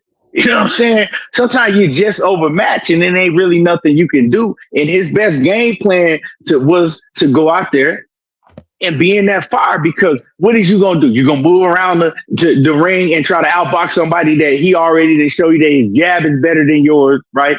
That you can't outbox it, right? So you're going to move around the ring and just try to survive for 12 rounds and make it boring? Or are you going to go out there and hold your nuts and say, you know what? I'm going to try to win the fight. I'm going to actually try to win the fight. And we got to respect that, man. That man tried to go out there and win the fight. He wasn't trying to just survive. He was trying to win. Yeah, absolutely. That's the difference. Some of these dudes be out there fighting not to lose instead of fighting to win. And it's a big difference. them dudes definitely was out there giving it everything. So what progress you saw differently in Boots? For me, you know what? I mean, I seen the same Boots I always seen, right? And I think if you want to see anything different, I think the tougher the challenge, the more we can see from this dude. He just lets you know he beat your ass, man. He really he get right in there doubling, tripling jabs and shit. Like he took Xander's play away really fast, real early, and got to him in the first round. Like that's never a good sign. That's the last dude that you want to allow to put you down in the first round. And it's the way his body fell when he, you know what I'm saying? I was like, damn, like that little shift when he knocked him down, I was like, shit, like somebody spun you a little bit, spun his ass. I'm like, man, that's not a guy you want punching on you early from the gate, man. So me, I think you'll get a better answer to that question as the competition increases, right? With Xander, I seen him bite down, seen that dog, you know what I mean, that I felt like Boots had in him because he had some tough moments. I just don't think he was like eyes rolling in the back of your head type hurt. I just thought he got buzzed real good. He got hit with some clean shots, you know what I mean? And he did look a little lazy in there when them shots caught him. He did, like the way he explained what happened, it sounded honest. Like he did got a little lazy. And I think because you are the superior athlete, kind of, you know, you get a little laxed in there, and sometimes you need that wake-up call. So you did need to get punched in your shit a little bit, wake you up, and you know what I mean, let you know, yeah, it's gonna happen to you. You got a pretty much 180-pound or plus guy in front of you with 10 ounces on, hitting you clean. He in shape, well-conditioned guy. Punches hurt, man. So I think people overreacted with that third round, man. Like, damn, this crazy. You can't even have a round like where a guy getting some like shit. He is a unified champion. Ain't no damn, you know, knock against Boots because this guy actually just had some moments. Like, you get me? But that's just fighting tough. Right, hey, Judge. My brother A1. A1, what's good with it, Brody? What's good, man? What's good, ETB? My bad, y'all. I've been MIA for a minute. LeBron gone, A1. His ass gone. A1, what it do? What's good, bro? Hey, ETB, I've been catching your videos, man. You've been cooking, bro. I've been trying to leave some I appreciate comments, you. I've been trying to make mobile, man. We need the real out here, A1. We need the real. What about my videos, bro? Yours too, bro. I was gonna say all y'all, man. I always be showing my support, bro. I just be out the way with the fam and locking in. But I was gonna say ETB brought up a hell of a point and something where I was thinking when and if that fight with Vergil happened, I think Boots gonna lock in a whole different level because he already got a disdain for him where they didn't have back and forth and bad negotiations. I think he gonna want to shut him out completely and stop him. So he not gonna give him no opportunity to clip him in any type of way. And I think he's going to box him off and try to get him up out of there. Like, I think he's going to try to do him real bad, bro. Like, he got a real disdain for him. Yeah. I agree, bro. I agree 120%. A1 on the simple fact of when you look at the shit that Vergil be saying, all the way from 147 right now to 154, like just said, with Robert Garcia saying, you know, he gonna knock him out and it's the better fight. On top of that, with all the fans be saying things of that nature, because everybody always talk about, oh man, Boots get hit a lot, this, that, and third. But what about Vergil? Like that's what I say on the flip side, Vergil, we seen you at 140. We seen what Maurice Hooker did to you, Maurice Hooker, and I fuck with Maurice Hooker. That's my dog, man. I fuck with him heavy, but he ain't nowhere near Vergil Ortiz. Nowhere near Jaron Boots in his level. And you know, we fight at 154 and get cracked too, bro. So stop acting like you don't get hit. Stop acting like you just going there like you just fucking Shakur Stevenson defensive level type of fighter. And you can't. What about when Boots put that motherfucking that power on you? Do you even get a chance to land your shit? It's crazy, man. We set the bar crazy high for our people, almost unrealistically high, man. You can't lose a round. You can't have a sequence where a guy get it all, like nothing. Like, god damn, bro. Like, what's going on, fam? Like, dominate. But just see, but we know, because what I say before, what did I say before? When I said he's gonna go out there, he's gonna dominate him, and I said what he got to understand is that he's gonna get hated even more afterwards. He'll get hated even more. You know what I'm saying? Boxing fans, that's the thing about, man. these boxing fans, man. Boxing fans got a bunch of grown men that don't have no type of integrity. Yeah. You know what I'm saying? At all. They don't give a damn. You know what I'm saying? You'll do exactly what they said you wouldn't do, and they'll come back and say some more retarded shit. You know what I'm saying? It's just you just can't. I mean, what can you say? You know, what can you say? It's crazy, man. Yeah, shit's ridiculous, man. I swear it is. So whoever don't agree, come at me. Oh yeah, that's weird. We don't care about that. We're gonna just let you fizzle out by yourself. You know what I'm saying? But let's keep building though, because look, we see the hate Boots get. We expect it, but he gonna keep doing what he doing. Sebastian Fundora about to go make him a bag with a mandatory. Vergil Ortiz barking from the sideline with no real substance because he still got a situation with Oscar. And until that's squared away, I don't see him get back in the ring. So look, he go beat up Josh Kelly or fight him next. I'm cool. I'm cool with it. We clearly see what his intent was, so you can't knock him because these guys ain't got their affairs in order. And Eddie Hearn is like he put the money behind him. He believe in him, like especially the way he talked. He said, "Shit, we financially believe." I was like, "Yeah, I could tell." So I'm glad that this era started. I see them still trying to draw up the little conflict with him and Bud. That shit corny. Bud retired. He said he's supporting him. If he surpass him, it's good for him. That's what I'm on. Like, man, if he could come, if he came back, of course I'll be talking about them fighting each other. But he happily retired, and he left on his own terms at the top of his game. Dude fought, became a champion, and stayed a champion. You know what I mean? He got to the top and stayed there. So that's dope.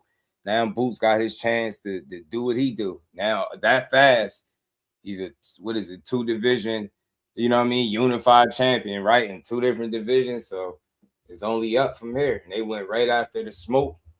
I love what I'm saying from this dude. But we had to bring it up because we were just talking about it.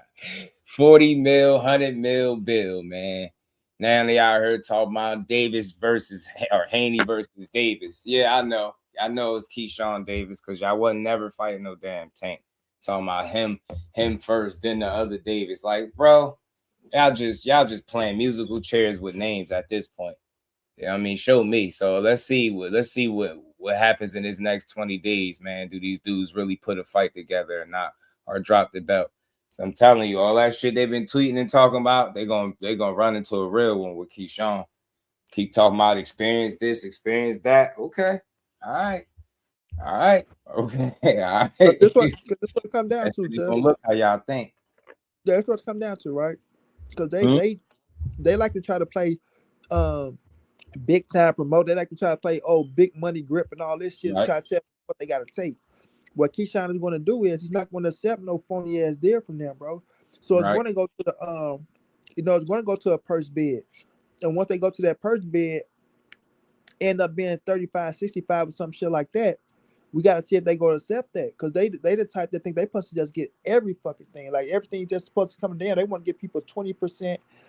25% and just think people supposed to just run with it like they just motherfucking Floyd Mayweather. They be trying to play that Floyd Mayweather role, bro. And they not no fucking Floyd Mayweather. Nowhere near his level.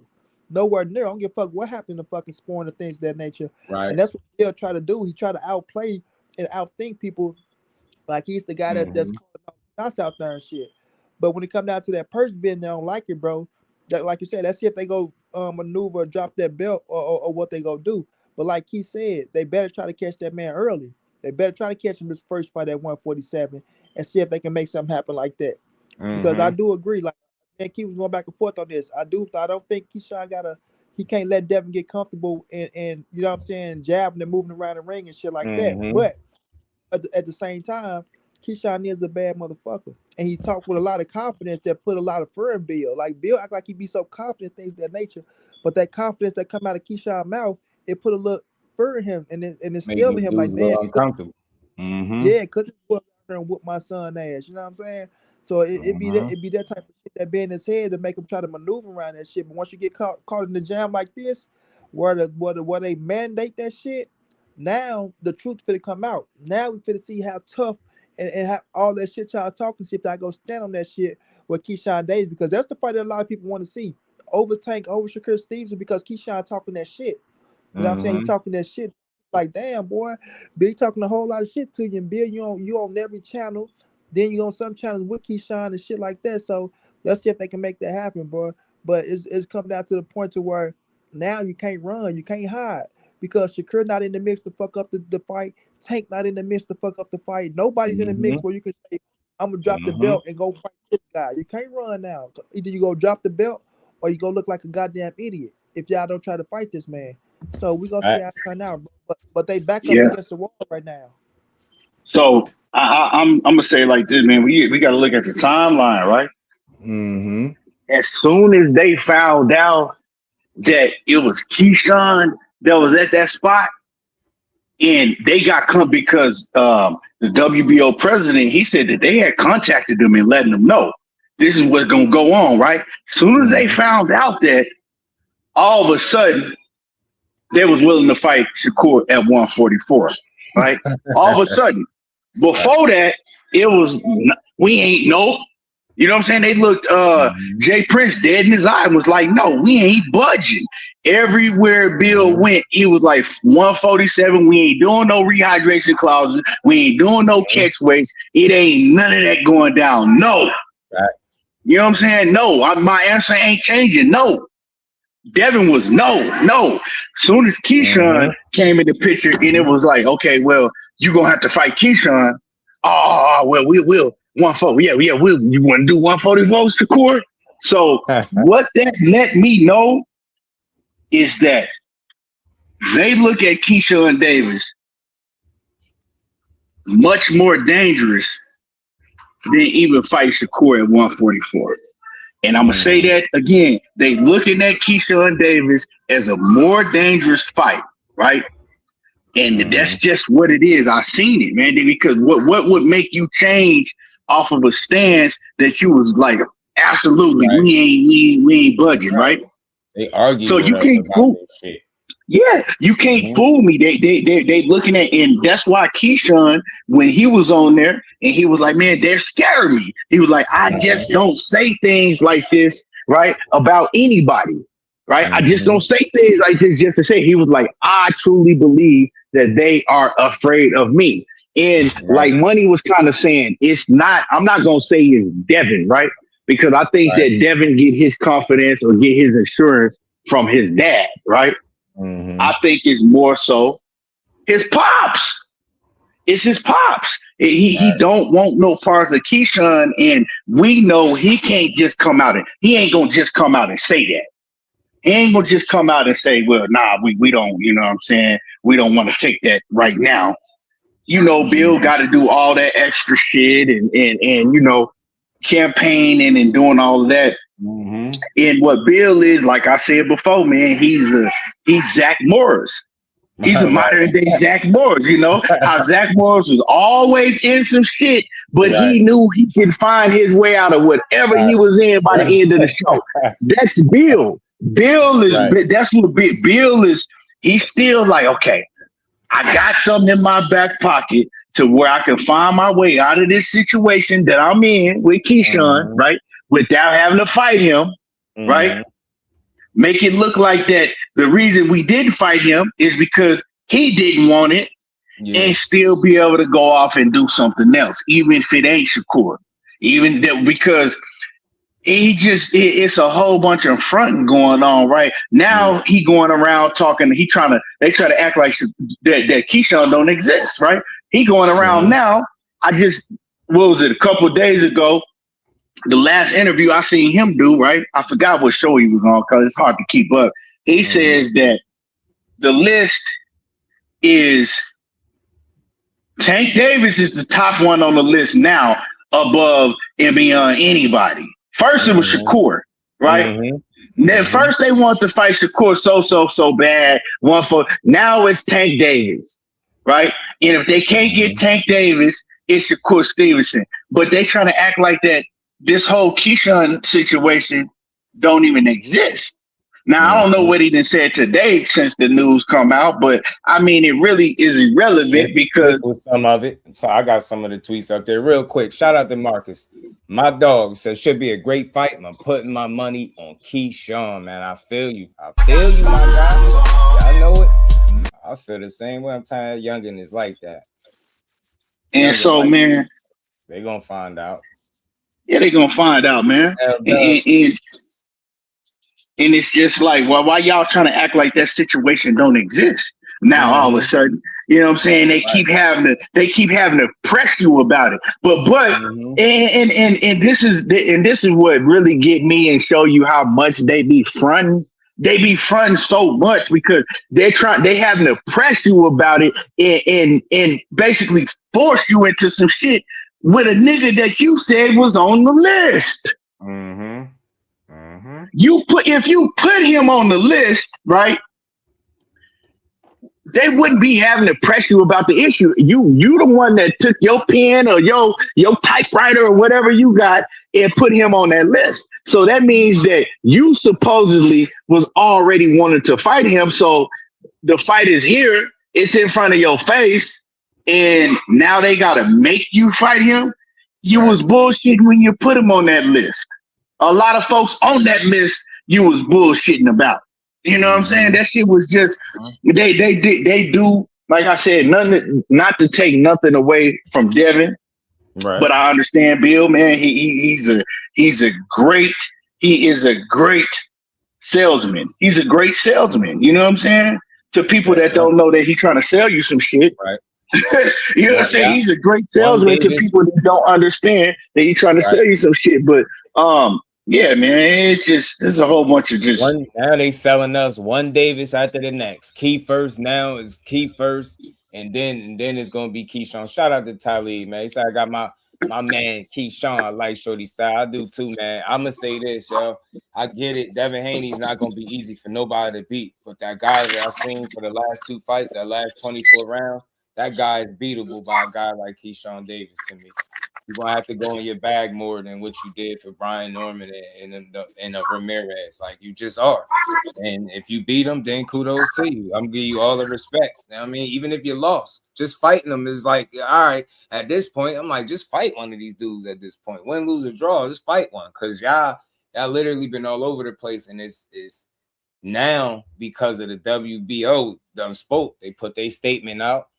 And now it's like y'all forced to acknowledge him now. Now y'all literally played the game as long as y'all could up until this point. So I just hope that y'all deliver. That's all. You fight them, you beat them, you get the credit. Respect to you. You know what I'm saying? But they be over promoting. Like they did all of this. So it was all Shakur. Look, Bill Haney, they just really got a clip from some hours ago on. He just did a recent show and was talking about Shakur again. Like you can't make this shit up. Like I ain't never seen nothing like this. Bro, you can't be about to fight everybody, and that's what you was doing. Oh, it's negotiation with him and Tank. It's the farthest it ever done went. It's the farthest. Like, all right, WWE.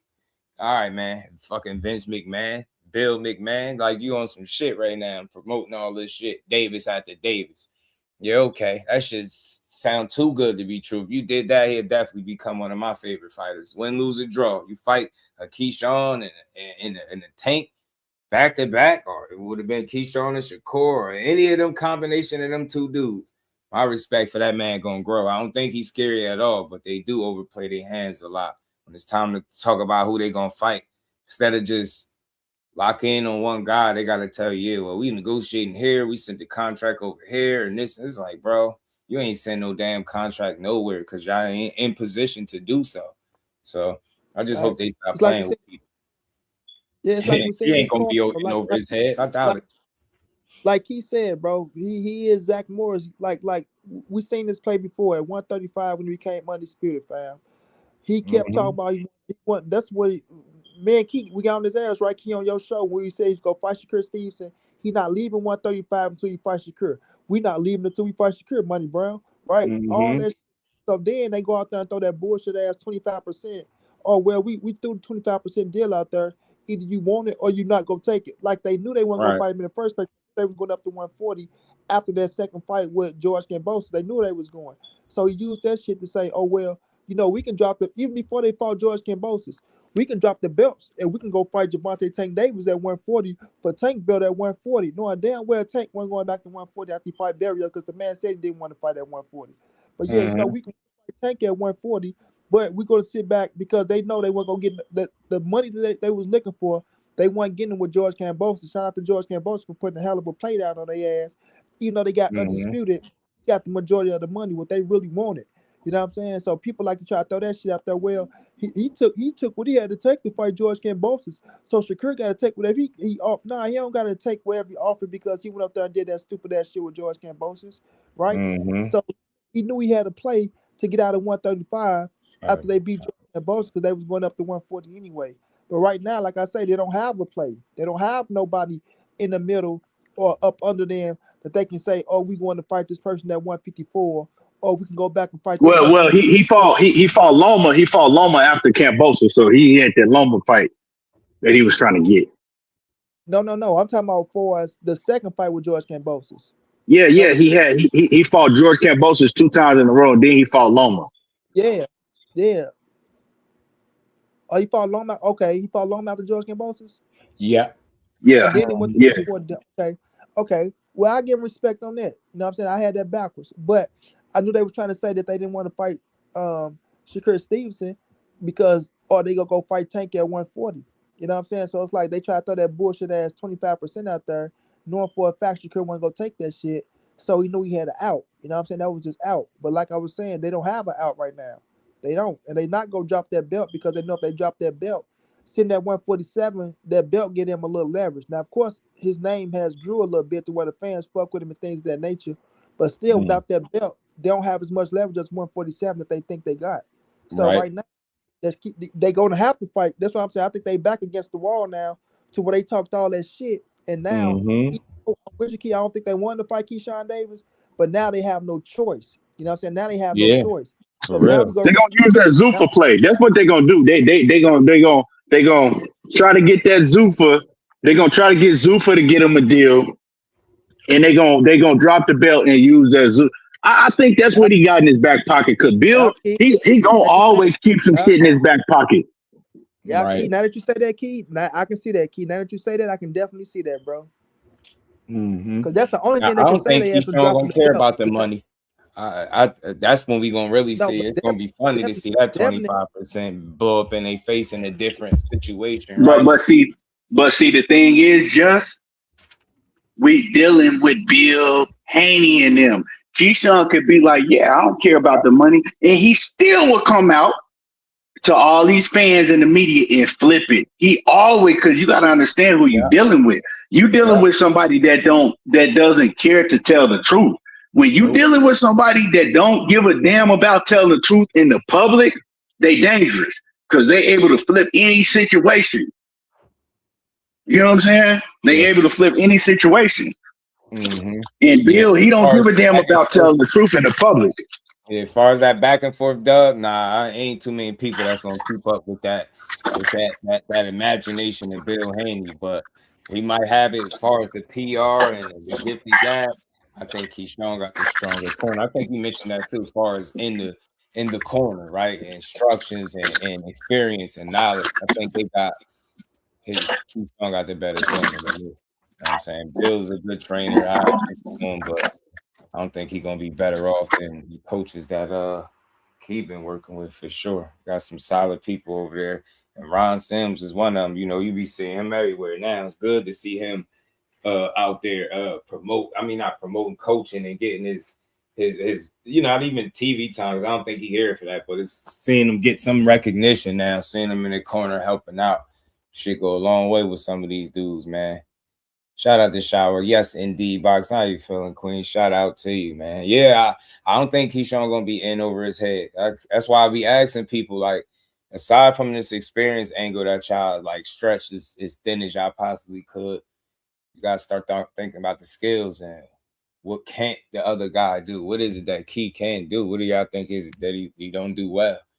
He a well-rounded, polished fighter with a high pedigree and a shitload of confidence. It's not gonna be easy to deal with that guy at all. That's something I do know. Let's see. I hope it's the fight that's coming up next. I don't think like what L Dub said, the coaches in over his head, things of that nature. We're talking with Bill going back and forth. Bill might have the mouthpiece to out talk them, but I don't think they should shut.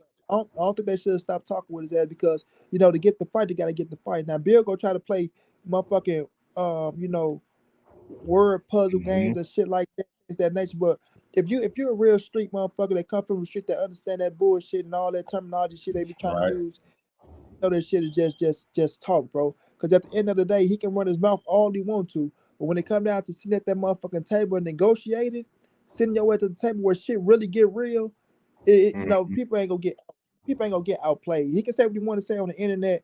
Oh well, they go to agree to this and they say this and they say that to get to talking all that shit. But it comes down to sitting down at their table and really making the deal happen. Nobody's gonna get fucked in the ass by Bill Haney because they want to make a fight happen or let shit go his way to where Bill feel like he on top of things of that nature. Now, I don't work like that. You say what you want to say on the internet and shit like that, but sitting down at that table, a lot of shit go a lot of different ways. So, yeah, I don't think they get fucked over. Hey, this what I want to say, man. Somebody lying, man. I just heard Dana White say Shakur and Devin is not signed to Zuffa. So where did Devin Haney and them keep getting all this big money coming from Zuffa and stuff like that from?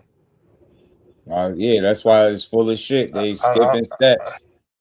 They can't send no contracts, no none of that. That's why we seen that shit play out with Rolly. I'm really confused right now. I don't even know, like, if Bill Haney been screaming out Zuffa the whole time, then why Dana White saying that none of them is signed to him, that he wish he could do business with them basically and stuff like that, but they already signed to other people.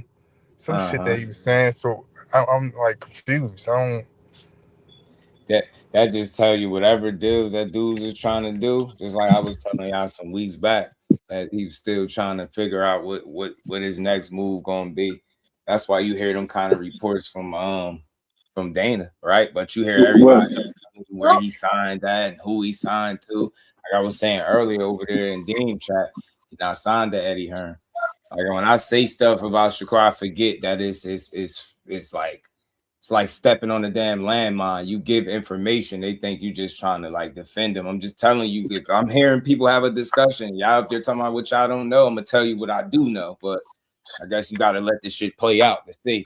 I do know that he definitely had a meeting with them, took a plane to go holler at Zuffa, and I hear it's a really good chance he could end up over there. I just heard that his deal, whatever deal he was trying to do, it ain't done.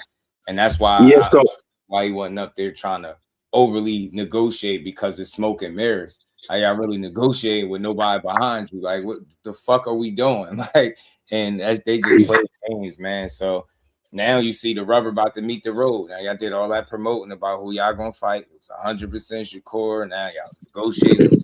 Now it's back over here to Keyshawn Davis. Now since y'all got the 20 days to figure this shit out. So it's like, I just think I understand it to a degree. They're just trying to make the biggest fight for themselves and give the fans what they say they want, but it's the way they go about it that kill me. You know what I'm saying? At some point, you got to focus on something with some substance, right? If you want to, push to the entire world that this guy Shakur Stevenson is somehow scared of you and ducking, well, move the fuck on, move on, and then you get me. So it's kind of like that's what they forced to do. Now you got to drop that. Bill Haney just was on Inside the Ring show talking about some Shakur. Bro, y'all said he signed the fight, but he didn't sign the bout agreement. What piece of paper is it that you got him to sign? Seriously. And that's why he said, so you got a contract with my name on it. And then I think they stopped talking. You stopped tweeting after that. I don't want to hear all that weird shit. You holding it up, sign the paper, and man, y'all are playing games, bro. That shit is crazy, yo.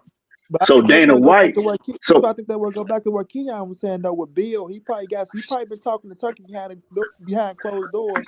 Like I said, if shit go his way on this side, he can drop the belt and strike his ass over there, and the never did Turkey off in his ass. So that's why.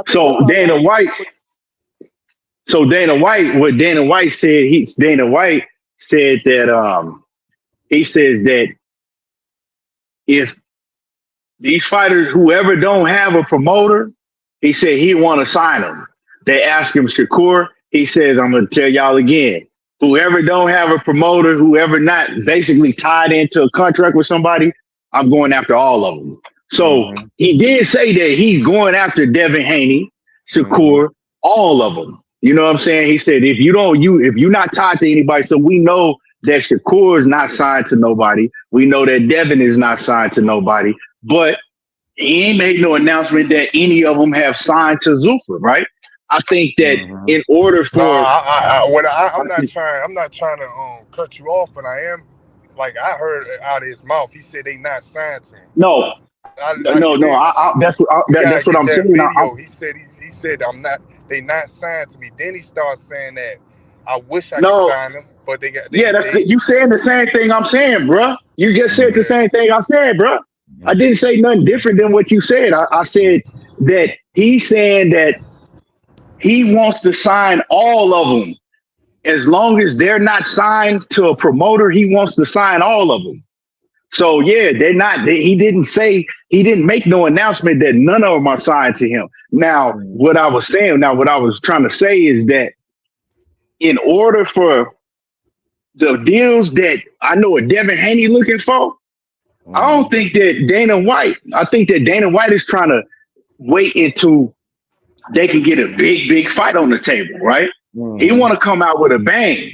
He's trying to take this boxing shit over. He didn't made it clear that he's trying to get all of the big names. He's trying to take it over. So when it comes to fighters like Devin and Shakur and those top names, I think he's trying to come out with a big bang. You know. Now another thing is and remember just in that interview, right? When when Shakur did the interview, right, with the girl, and she was like, I heard that you signed into Zuffa for a $50 million a fight deal. And it was just like, damn, that's a lot of money there. That's what you heard? Damn, that's a lot of money. He didn't deny it. Now he didn't say it was true, but he didn't deny it either. Right. So what that makes me think is that in like the mood that Shakur been in, like he not letting nothing get to him. He all smiles. Anytime he posts on social media, it's positive, right? And he's like, and he's like, I've been waiting for this shit my whole life. Like, so that let me know whatever number that they hit him with is some astronomical shit. Yeah.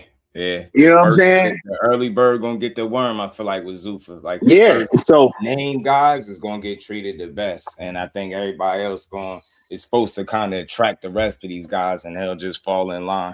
I'm guessing that's how they hoping they fall, you know, to come together. Should I say? Yeah. So pressing court so hard. I told my guy walked right in the gym and asked Jay Prince and whoever was in there. He said, "Hey man, what's that shit Bill talking about, man? You know." On there, he said they looked, laughed, and then just went back to what they was doing. So you make it at what you will. Like some shit don't even deserve a response because you know what you getting from him. You get what I'm saying? That the mixtape tour. Once that mixtape tour start, you got to pay attention because you start getting different remixes to the same story, and that's exactly what we got. A bunch of confusion. The more announcements you made, the less you confirmed anything, and the more questions that we all ended up having. And you promoted it was all about Shakur. He got this contract. He signed it. He didn't sign the bout agreement. He won't accept 44. So what is it that you're signing on to? Like, it's just fucking full of shit, man. So now it's ping pong back and forth until the WBO stepped in. You know what I'm saying? And another thing, I'm gonna see what y'all on. Another thing, just I was gonna say is that Dana White know exactly who Keyshawn Davis is. He know that who Keyshawn is, right? Keyshawn trained at his UFC center, right? So he know who Keyshawn is. So Bill, he don't try to play that. Oh man, Zuffa didn't want that. Zuffa didn't want that fight. Nah, I think that Dana White would invite that fight. And I also believe that Dana and Bob Arum have a good relationship with each other. Right. You know what I'm saying? So that's also a big fight. So it ain't just got to be a Shakur, you know what I'm saying, or something like that. I would like to see the Shakur. I know we all want to see that fight, but I'm saying that if Keyshawn is that guy, that is the mandatory, You can't just act like he don't exist. And even if you sign the Zuffa, I think that, Dana would definitely work with Bob Arum and make that fight happen because they already have a good relationship with each other. Shit, you know. So yeah, man. Ain't Like Tyson Bob ain't Fury? getting in the way of these fights too that people be talking about. They asked him about Tio. He says you never know with Teofimo. It's hard to what he says. It's hard to comment on a guy when he's strange. Like Bob funny as hell. He said Tio is strange, man. Weird guy. He did an interview earlier, opening up about the fight with Shakur, saying how he looked at his mom. I think he said at dinner or something, start crying. Maybe it was something to come, and then he went to admit how his dad or that lack of instructions really, like what we said, we was on point. That's not the stuff to say. We ain't coaches and trainers. We ain't pretending to be, but we knew when we was hearing that shit in that corner, it wasn't right. And he talked about that shit too. His dad was supposed to be motivating him instead of, you casting more doubt. And I was saying that this dude already doubting himself because everything he's trying is not working. And you got the nerve to be asking. Fucking hear him, bro. Come on, bro. You gotta hear him, bro. He was like, man, he agreed with the fans. Like, yeah, man, I understand with their, their comments. I get it because he basically just wasn't on point. He was telling me stuff, but you wasn't telling me how to do it. Saying what I needed to do without guiding me how to get there. You get what I'm saying? It's like telling somebody where to go, but not giving them no instructions or directions. It just let them figure it out. So I just hope you keep your dad because I think he do care about his son. He took him very far, but I say add to it, man. Just bring somebody else in. Second set of odds. No, Jess. That's the thing right there, Jess. That's the thing. You have to let him go, fam. Like I heard you saying keep him. No, you have to go to somebody that's a real trainer, my nigga. Like he needs somebody that's gonna have his ass ready to go, on point. Cause CO is a hard worker. You know what I'm saying? Like I say, I don't like the little antics where him and his daddy be doing shit like that. But I'm not gonna take nothing away from the dude. He a hard worker. His ass can fight his ass off. But he have to go to somebody and get away from his daddy instruction and that bullshit that his daddy talking about. Cause his daddy be drunk half the damn time doing this thing, and he have to go to somebody that's gonna keep his ass disciplined and on point with a game plan, bro. Because if he ring just talking shit, thinking talking go win your fight, it is not. And that's what happened in that Shakur fight. He didn't know what the fuck they're doing there. Because shit was just, it was too much for him. So he has to go to somebody that can fit his style and that can keep his ass motivated and on point. Because his little head is fucked up too. You know what I'm saying? He don't know what the fuck he wants to do in all these different situations. So he needs somebody that can really put his ass together, fam. And he got to get away from Pops. He got to. Like, I respect his day, like you say, brought him this far and shit like that. You don't want to leave your daddy. You want to ride with him because he your ride or die, which is respectful. You ride or die with your daddy because I'll do it with mine and anybody else who had a father that brought him up, they'll do it with theirs. But in this situation, the position he's in right now, after that Shakur ass whooping, he needs somebody that's going to keep his ass away from the bullshit and keeping him focused because the daddy ain't going to do it, bro. That's just my opinion. Nah, the reason I say that because this is snake business, and we all know that. And one thing I think you can see, he care about his son, but again, I never expect him to fully get rid of him, right? And I don't never. But again, if you could take a bit of a backseat or kind of again, you need to bring somebody else in, bro. It can't just be your dad, especially with him, tripping into the ring. Now, hearing some of the stuff he was going through, I always felt like it was more to it than just a innocent stumble getting caught on the ropes, man. You be under the influence out and about. That definitely can be the case. And T.O. be saying shit without saying it. Like he's saying it, but not saying it. And I'm like, yeah, that's why you need somebody else in, especially while you're dealing with what he's dealing with, because you'll never get to where you're trying to get to with that situation being the way it is. So that's why I say keep your dad around, because I feel like that's where the love at, right? This snake business. You don't want to just remove the one guy that do give a damn about you, that been there from the start, but you damn sure don't want to, after seeing, you lost a couple times, you struggled in some fights, and your instruction is never the best. Bring somebody else in, man, and don't be an asshole. Don't feel, you know what I mean? Don't be too prideful, man. Don't have too much pride to bring somebody in that can help. You know what I'm saying? Jeff, the daddy, them type of fathers like him, they don't know how to take the back seat. You feel what I'm saying? And that He caused said you corrosion. use parlay to hit dub and Yeah, shit, man. yeah. That starts in the gym too. Just because, listen, they was in the gym with Canelo. Daddy didn't know how to take the back seat. You feel what I'm saying? Right. Like you gotta like Bill Haney, him, Kenny Porter.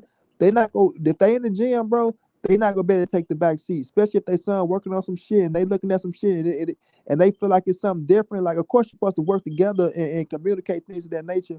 But I just feel like it be them that be in the way, bro. So if you bring in somebody that's a non-tolerance coach, it's like, hey, bro, I don't need your pops all in my way, man. Like, I know what I'm doing. I've been doing this shit. Of course, the daddy go, well, I got my son to be a world champion, bro. We became undisputed, bro. We did this. I know what my no, this a whole different type of scenario. You got to get a relationship with that coach and mingle with that coach. You know what I'm saying? Because Pop's gonna be in the middle either way it go. You know what I'm saying? Like I said, that's your ride and die. But you got to let his ass know, man. Listen, this one I'm moving with. This one I'm moving on with. And you got to give us time to bond and grow because you don't need that type of energy in the gym because it's really gonna fuck up a lot of shit. So I just feel like if you go get a new coach, you got to move forward with that coach and let Pops know, man. This one I'm moving forward with. Don't worry, I'm gonna still put some money in your pockets. You feel me? You can be around, but ain't no getting in between of what I'm doing right now. Because right now, with like I say, after that ass whooping from Shakur, that put doubt into your head. He's one of them type of fighters that he really believed, like if he get his ass kicked, he don't know if he got it or not no more. Like he's one of them type of dude that it really fucks with his head once he take a ass whooping, bro. So you don't need that type of shit around if you talking about you turning the page because we know how this fight game is. You take another L, especially like that Shakur Stevenson L, then your ass gonna be out the way, T.O. It's gonna be on to the next. So, that's just how I look at it. Nah, for sure. That's fair. I get it. Tell them sit it ass in the crowd and be a mascot. I mean, shit, you went as far as you could. Shit, take the back seat and just let somebody else, you know what I mean? Let somebody else do them. You know what I mean? Let somebody step in there and guide you, man. Y'all tore the game up for a minute. 2 division champion. He was unified down there at 35. Like, did your thing, man. Some good wins. You had a successful career with your dad. Like, y'all had a pretty good run. Pretty damn good run. Yeah. So if you want to do something different, you gotta change. You gotta change what they say. If you want to be different, you gotta change people, places, and things. You got to change some shit, bro. Especially T.O. in the situation because he get a lot of backlash from all the bullshit that he was doing. You know what I mean? And his rightful is deserving the backlash that he get because he said a lot of stupid shit that he shouldn't be saying and doing a lot of stupid shit that he shouldn't be doing. But his father allows that shit. You know what I'm saying? Because he thinking it's cool. But you have to, you got to make amends with that shit, and you have to get right with yourself first. Because, like I say, I'm looking at T.O. He's a nutcase, bro. Like Bob said, he's a weird little dude. The little dude is very fucking weird. Throwing up the 1 minute, they can keep the black fighters, and they don't want this. Then the next minute, you throwing up the black power sign and shit, talking about, I don't know what his obsession with the black fighters anyway, bro. Like he is obsessed with the black, maybe because they getting all the recognition that he feel like he should be getting, or whatever the fuck the situation is. Just don't know how hot he is himself. You know what I'm saying? So I just be like, the dude is a nutcase on one side. Then on the other side, he is a hell of a fighter that can talk his shit. That could be, still got a second chance because his career ain't over with. You know what I'm saying? There's little losses that he got, people can deal with it. But you got to come back the right way after taking ass whoop. You can't come back with that same bullshit because ain't nobody listening to that shit. So you got to come back with a different, a different little storyline. This little round that you got going because some coaches probably don't want to fuck with you because of the shit you say in your pops and things of that nature. So you know how this boxing game is, bro. It ain't that the circle ain't that big. So everybody know how you come and everybody know what is this and what is that. If your pops is full of this and full of that, these coaches and boxers know what's going on, fam. They know way more than we know. You know what I'm saying? Because that's they little sorority. So at the end of the day, you got to come correct if you go come, bro. So and as much as I hate the little answers and bullshit that he be doing, I still like his fighting style. When his ass fight, I still want to see him fight. But I want to see the best Teofimo Lopez because I know the best Teofimo Lopez do cause problems for a few fighters if he can keep his head on straight. You know what I'm saying? So at the end of the day, you don't want to botch this little little chance that you still got to make some good money and get some good fights because Right. you know we seeing which fighters ascending and we seeing which fighters that's going down, fam. And that's just the real shit with this boxing game. Right. Shout out to Tim. What's good with it, bro? Said, who's your boy Andre Ward, Huggins, Sander. But for years telling Boots he need to do more even after every win. I don't know, man. I just think Andre Ward is one of the more fair guys. I know it. Like that's what he on. We might could cover this tomorrow because this is I usually react to these. It's a long hour-long joint.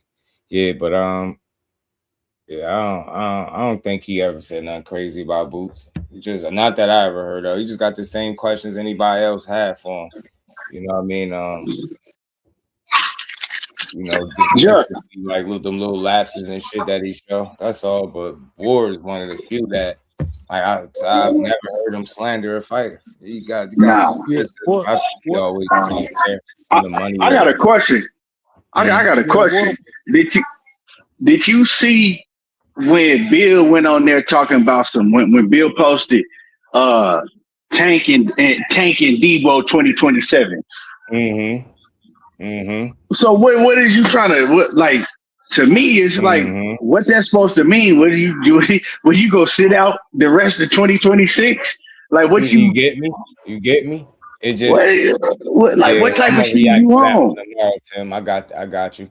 That's a whole joint. I like Andre Ward and Roy Jones, but yeah, they backed into a corner. ETB, man, they don't know what they doing now. Now it's Keyshawn again.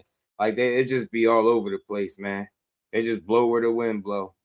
Davis versus Dave, or what did he say? Haney versus Davis and Davis back to back. That's what he said. And that's what Devin is saying too. One Davis after, I just told you, one Davis after another. Y'all do this to y'all. Then when they're gonna be ducks. Ain't gonna be a duck again. Like, man, y'all, what the fuck weight is y'all gonna fight at? Seriously, y'all about to piss me off. I rock with the Haneys, but y'all on some bullshit. Y'all not fucking fighting no Tank Davis ever. I don't think so. What weight y'all gonna fight at? This fucking welterweight. It's got to be the only guy in the history of the fucking sport that moved to a weight class, fought one guy there, and proceeded to focus on everything under the weight class. The man said he outgrew 35. We seen you looking sick like a Thriller extra. 140, you said that was difficult, but 144, you had to eat burgers and steaks. And then when somebody else asks you to do it, it's impossible. You draining yourself. All y'all do is bullshit. Man, y'all fight Tank Davis, I'm gonna be shocked. What weight is happening at? You gonna go to 44 for Tank Davis? You gonna get Tank Davis that kind of advantage? I seriously doubt it. I don't think you're gonna give him that kind of advantage. You're not giving him no kind of advantage. So I don't think he's coming to no 47. Y'all just having fun just in the media with that shit. Y'all doing all this media spin and trying to see how many people you can convince that, yeah, this is Tank. Y'all just said it was Tank first. Y'all just was negotiating. You went on Ness talking about you fucking hate y'all negotiating, public negotiating ass team, man. Man, y'all accomplished and y'all do good business, but when it's time for them threats, y'all do some unorthodox, weird ass shit. Shakur and Keyshawn and Shakur and just Shakur. He signed the fight, didn't sign the bout agreement. Shut up. Meanwhile, the whole ass fan base online talking about he ducked him. Y'all can't even keep y'all story straight because y'all want to control every fucking talking point, every narrative. That shit is pissing me off. Y'all not fucking fighting no Tank. I'm still skeptical of you fighting Keyshawn. Let's see. Go get in there and show me how easy he is. Telling you, that shit ain't gonna be what y'all think. Telling you, Lil ass Loma gave you a fits. All that size didn't mean shit. You don't got the same advantages size-wise that you had with Loma. You don't have that over Keyshawn. And you know it's gonna be a totally different fight, fam. That's gonna be a way different fight. Telling you, that's why. If it was all about him, why did y'all wait so long till y'all basically boxed into a corner where y'all giving 20 days now is, we're fighting Keyshawn? I'm fucking tired of y'all. Y'all should have said that from the gate. Not fighting no Tank Davis off a fucking year and some change, meeting nowhere. Y'all not doing a new trainer and your ass been out the ring 9 months or more. By the time you get back in the ring, it's gonna be over a year. So you telling me you about to meet him in the middle somewhere? You get, man, off a leg. Yeah, right. Yeah, fucking right, man. Y'all gotta stop playing with the people, man. Focus one fight at a time. We get it. Y'all want all the smoke, right? but you only could fight one guy at a time. Now y'all forced to fight a damn Keyshawn because he ain't going nowhere. He don't want no step aside money. He don't want nothing. He just want to fight. Now let's see if they make this fight when it's 20 days. I'm telling you, I hope he can get the money he's looking for. Because if you pull that shit again, it wasn't no money. I'm not going for it, bro. You can't keep saying that. Can't keep getting on the internet saying one thing, then go behind the scenes and do whatever you do, then get back to the internet now or something else, bro. You're gonna have a tough time securing that bag that you're looking for. And I think that's what the pressure was on. Hey, Keisha fuck around and knock his ass out for 500,000. Keisha fuck around and take 500,000 and knock his ass out. Hey man, that'd be some cold-blooded shit. Right. Man, this dude is crazy, bro. Yeah, he said Davis and Davis back to back. Like y'all. So y'all live another day after already telling y'all what they was doing at first. All they do is switch it up, bro. This shit is crazy. Davis and Davis. Y'all still ain't lead a Tank Davis shit alone. This man a fucking lightweight. Said he wasn't never going back up to 40. Y'all still talking about y'all fighting Tank next. God damn, man. What's wrong with you dudes? Man, yo. Telling you, man, it ain't gonna be like what it was with Ryan. He put you down. It might be it for you. Telling you. I hit that like button, man. We gonna still cook for a minute. Tim, what's good with it, fam? Well, Keyshawn Davis knocked his ass out for 500K. Key, they can't say nothing. Dang. Right. And I'm waiting for him to finish. Just I'm waiting for the other brother to finish. So, is it my turn? You good? Go ahead. You can go. No, Go ahead. Is it my turn to cook? Yeah, you good. You good. All right. I'm going to cook. I don't care what y'all think about me, bro, in terms of my truth telling. And I appreciate your show. And I hope it's the way I've been observing it, to where you let all opinions come on and put their opinions out. So did I perceive your show to be that way correctly, Just? Yeah. Yeah. Okay, good. Every opinion, right? Listen, hey, bro, what's your name, man? Because you said some truth, and I want just to pause just a little bit to absorb what you said, because I believe, man, it's just me being an observationist I've been in this, I'm 65 years old. I've been in this boxing game for a very long time, right? I did some amateur boxing myself here in the Baltimore area, so boxing is my second nature. I know right? it's in Baltimore. We know the Baltimore. Yeah, shout out and shout out to New Jersey, man. We got, hey, bro, we on the East Coast. Are you young man? Are you on the East Coast too? The brother that's talking to me? Not from St. Louis. Okay, well, shout out to St. Louis, bro. Listen, bro, you said something, man. I just want you to lean in just a little bit, man. For lead this old man.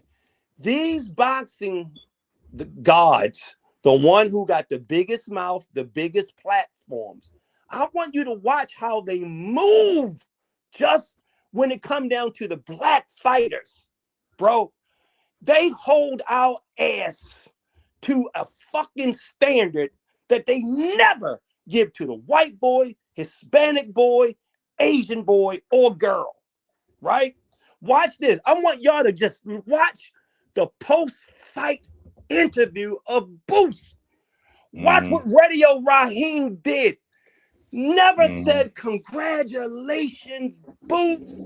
Good fight. He jumped in and went to round 3. What happened in round 3? It took, but just I want you to hear this, man. I hear you, bro. I just said Radio, and I don't mean to interrupt you, but Radio picked Xander to win. He picked Xander to beat Boots. Of course he did. Of course he did. And Andre Ward would just love this dude. I just want to share this here. And look, bro, I don't have a cut card. You're going to learn me real quick. I don't have a cut card. I know this is your show. I'm going to respect your show. But I don't have a cut card when it comes down to wicked ass people. I just but Andre Ward not one of them though. Like that's one of the few people that's doing this shit the right way. Andre Ward keeping a buck. Andre Ward keeping a buck. That's your opinion, and young man, that's your opinion. All right, I get it. That's pretty factual. Andre Ward's platform is about building boxing up. He giving people the opportunity to come on there and speak and tell their truth. He got his Watch criticism the like clip. anybody else, but I've never heard him talk bad about none of these fighters. Not Boots, Watch. not nobody. Even the clip yesterday, he just gave his opinion, but that he had questions on both sides. He had some for Xander, he had some for Boots. Bro, I think we got him answered. That's called passive butt kissing, right? That's passive. You either I gonna don't think pick. that's what Ward doing. All right, hold on. I don't see Ward kissing that. That's passive. I hear you. I don't see it that way. Listen. Watch that last clip I just sent you. Right? I just linked it in my comment on the regular chat. I don't know if you can see that when we do that.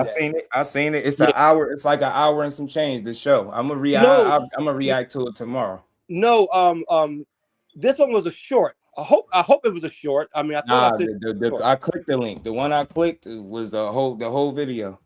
I don't know if you sent a different link, but that one I clicked, it was the whole video. It's all good. I'll listen to it. I'm gonna check it out. I'll go back to it. React to the Andre Ward interviews. I'll go back to it to make sure I sent you the. I did see a short. That's for sure, and I thought that was the short that I sent. That's all good. I know how to search it. I could pull up the platform and check it out. You're gonna hear Roy Jones and him going back and forth, and you're gonna hear. Watch this. They never. I want you to pay attention to this. Listen to these guys. They will give a cut card for the Hispanic fighter, the white fighter, or any other nation, Asian fighter, but hold us to the standard of like I told you before. They would have, and this is true talk, y'all. I'm from Baltimore. They wanted Tank to go and fight freaking King Kong because he beat everybody. They was like, well, we got to get somebody to stop this nigga. So let's send him over here. Tank, go and fight Conor Ben. Tank 135. Your boy Andre and them push this kind of crap, and you're gonna hear that in this clip. If you don't hear it, then I don't know what else to say. He hugs he hugs these brothers, these Hispanic, want them to be careful, be kind, but watch this. Push after a win. Nobody said congratulations except the fourth person. And I think it was the first young man, a gentleman, and then a female said, congratulations, Boots. Bro, I'm telling y'all missing this, bro. Y'all got y'all heads somewhere else, bro. We just interpret it different. Listen, I respect all opinions, but my comprehension is very good. Andre Ward's platform is about building the sport up. It's much like mine. Just he's done it. Like I ain't in terms of just giving the credit. That's what he do. I haven't heard Andre Ward do hit pieces on fighters. I never heard it. So I'm gonna be more than happy to react to this tomorrow. It's like an hour and something. We usually play his interviews anyway. You know what I'm saying? So I react to it, but I just don't think Andre Ward is the hateful guy. We actually need more people with platforms like that represent the sport. You know what? Boxing up. That's what I hear. I don't hear Andre Ward tearing the sport down. I'm with you. When it comes to them baby boomers, though, you can't play with them baby boomers about that white and black shit. They don't give a fuck. Shout out to my dog. You know what? Hey, young man. Yes, sir. Hey, young man, listen, let me just share this to you, bro. Truth is truth. You're a baby boomer like my mama, bro, so I already know where you coming from. There you go. You feel what I'm saying? Because I'm telling you, I know, listen, I'm not saying I'm Mr. Know-It-All, but I know passive crap, bro. Listen, these anyway, but listen, I'm not going to hold you guys because I'm passionate about this boxing, bro. And I listened to these talking heads for years. And what shocked me the most is when our black commentators will hold our black fighters to a standard that is beyond ridiculous. I want you guys to go and watch that press conference of no one. Radio Raheem just went in. The next one was like two other people. Fought fourth person in, then a sister said, congratulations, Boots. So listen, I'm a fan of boxing. I'm not a fan of any individual boxer, but I do stand on my brothers and sisters who've been doing this stuff for many, many years. And I hate the fact that I see that they hold one standard for the black fighters and hold a different standard for everybody else. Your boys, Andre Ward hugs the hell out of Xander Zayas like a damn girl. And when you see that clip, I don't know what else to tell you. When you see it, I don't know what else to tell you. Yeah, we gonna react to it, but I just never heard Andre Ward attack a fighter. You're gonna hear Roy Jones. You're gonna hear Roy Jones. You're gonna hear Roy Jones say this, and he's instead of him just being, look, man, straight up like, Andre, look, that's your opinion, but here's mine. Like I'm doing right now. I know you brothers got your opinion. He said, well, I'm just going to express my opinion. I don't give a damn thing you say. Yeah. I'm going to say this, right? I'm going to say this. Because I watched the whole, I watched it, and I watched it. And Andre Ward, man, that was just how he felt. He felt that Boost got a little lackadaisical, at the moment. And Roy, he felt that, he had a different opinion about it, right? He had a different opinion about it or whatever they had, but it wasn't nothing like that. Roy, like Andre, you can't compare Andre. Hold on. You can't compare Andre Ward to no Radio Raheem. They completely different people. But Andre Ward, he don't tear down the sport. He picks up the sport. Now, Radio Raheem, he do criticize a lot of brothers. He do. That's why Deontay Wilder got on his ass. Radio Raheem is different, but Andre Ward, he don't come with that type. Andre Ward is not like that. Listen, you just picked one moment. I shared with before the fight and after the fight. You picked one moment. I'm not talking about his one moment of him saying after the fight that, well, he agreed. I'm saying in his whole totality of how he approached Boots, from guys, just go back. Don't have to believe me. Just go back and listen with a critical ear, like listen to him, how he held Tank, how he held all the black fighters. Watch this by saying these words, and I know y'all love this word. Name me 2 people that Boots fought. Shit, he fought 35 people, 36, and he had 31 knockouts. It's a dishonor, brothers, that they do in your face, and you guys don't see it. It's a dishonor. Nobody sees that about Ward because Ward don't come like that. Yeah, when he started tearing down and tearing into the fighters and being unrealistic with his assessment, I call it out, but I've never heard Andre Ward do that. Yes, sir. And again, go back and look. You guys are listening to him as if I just agree with him. Like I've never heard him not speak from a logical place. And this a guy that's a damn Hall of Famer. So I'm not saying everything he says is right, but that's a solid interviewer, bro. That ain't a lot of people that do what Ward do.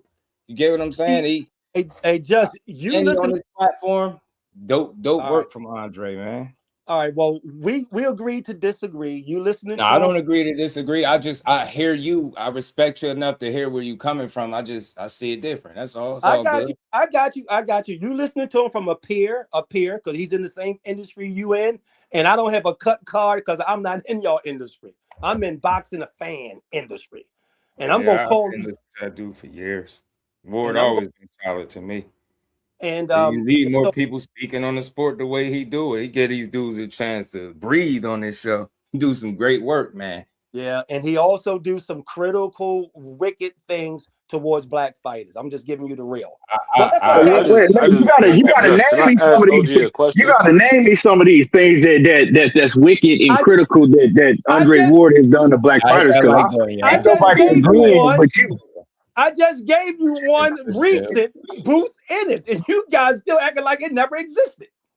Yeah, but what is it? All right, so what is it that he said about Boost Ennis that's so bad? Oh, I'm not repeating myself now. Now again, let's move the topic to something else. I don't want to talk about Andre Ward, and we're gonna cover that. We're gonna cover it tomorrow, and I hope we're gonna make sure we cover it because we're gonna chase our tails. You think Andre Ward is?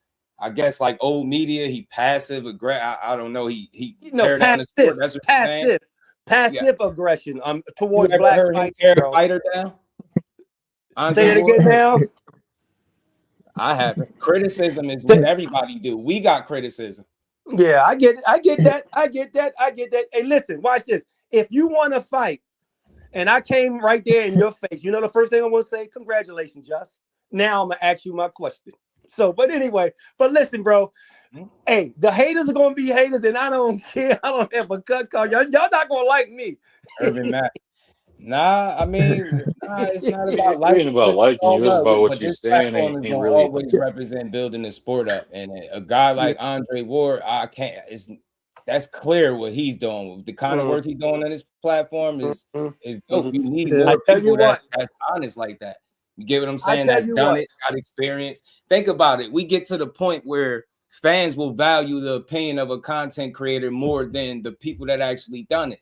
And that's coming from that guy he drawn from personal experience. So I find it very easy to listen to his interviews because they come from an honest place. And even despite his criticism, is never old media's criticism, like slandering this guy. He have some questions or a concern. You might hear Roy going the opposite end, and that's cool. But I think they always solid with their conversations, bro. They try to make sure that they, do me a favor, Justin. Make us aware of what's actually going on. Okay, do me one. Hey, my man, both of you that civil rights. Just do me one favor. Hold on, young man. Hey, bro, can you hold for a second? I'm about to hang up. Both of y'all just do me one favor. Go back and watch the interviews with Hispanic fighters or white fighters or Asian fighters, if they even do many of them, and watch the difference of their mannerism towards them. Even the losers get credit. You know, I'm not saying don't give them, but it's like, damn, Bruce just beat this dude, almost got hurt in the third round. But y'all saying, man, hold your head up, stay tough. I want you to go back and watch them and then watch how they do a black fighter like Boots or Tank or anyone who's good. Even when Crawford was in there, they don't give them that stuff. Y'all don't get it. I got a question for OG, super quick. What's the expectation of them other fighters compared to what the ceiling and expectation is from fighters that have a glimpse of being great at what they're doing? Say that again now. I'm sorry. I didn't hear you. I'm sorry. Go ahead. Say that again. Say it again. I was saying, when you look at the expectation of them other fighters, right, that you claiming for other races and stuff, what's the ceiling and expectation of them fighters? Which one? And so when you look at sports, has the dependency to being of greatness.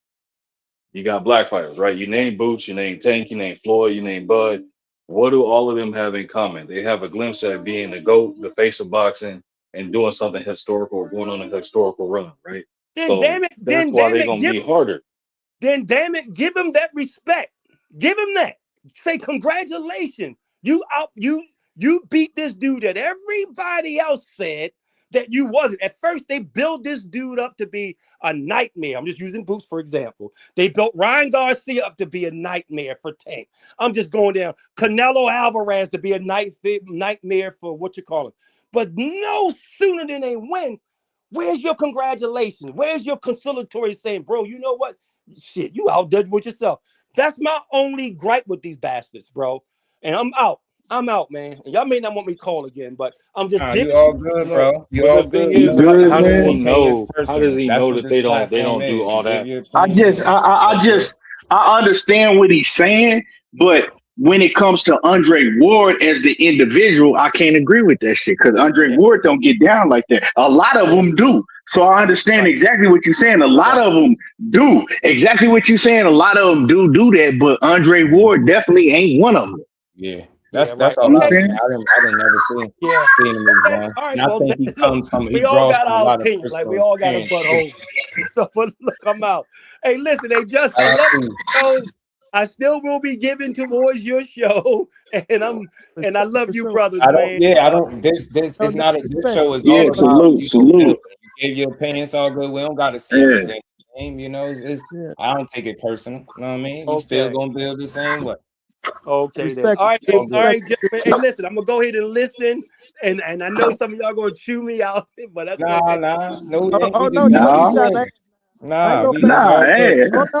even all that. Our whole and our supporters like that. You know, you got an opinion. It's all love. You click the link anytime you got one and you want to come up and chop it up.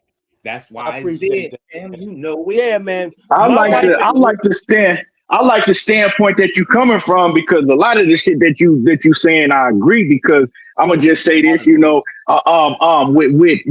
other, I understand where you coming from, right? Because with other, like say if you go to a Mexican platform or a Puerto Rican platform, you'll never hear them say nothing bad or critical about one of their fighters. So I understand what you're saying.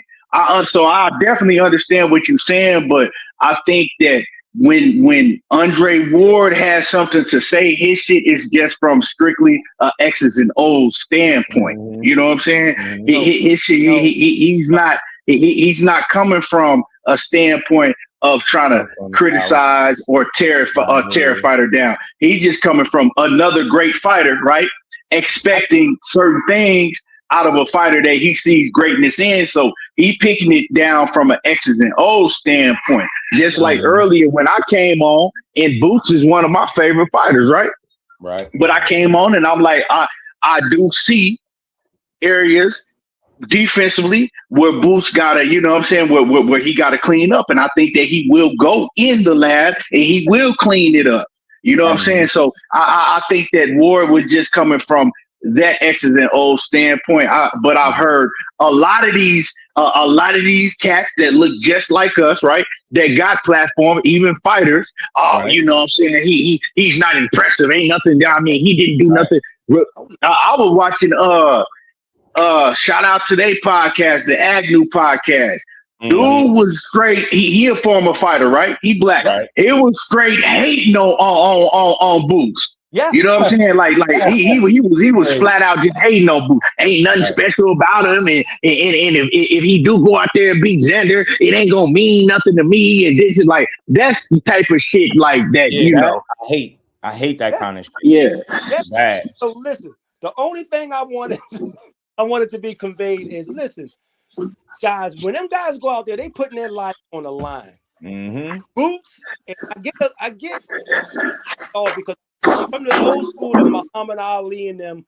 When I told Justice the other day, young brothers who's on right now, I told Justice, I remember when they used to cheat, meaning the white Caucasian race, I can be honest on here, used to cheat on our boxers, put rocks in their gloves, all kind of manipulative thing to get a win.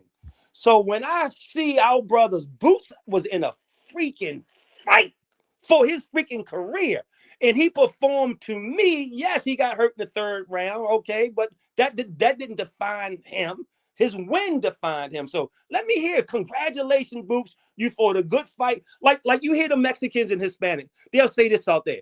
Give him a chance to enjoy his win. They don't give us the chance to enjoy our win, brothers. First thing they start saying, he should go and fight. They start naming people. Fundora. No, let me tell y'all this. I told just this. Fundora should fight. Let their asses get in tough fight. Fundora should fight Ortiz, and then after the Ortiz fight, Boots should get a break while them two fight, and now Boots take the winner.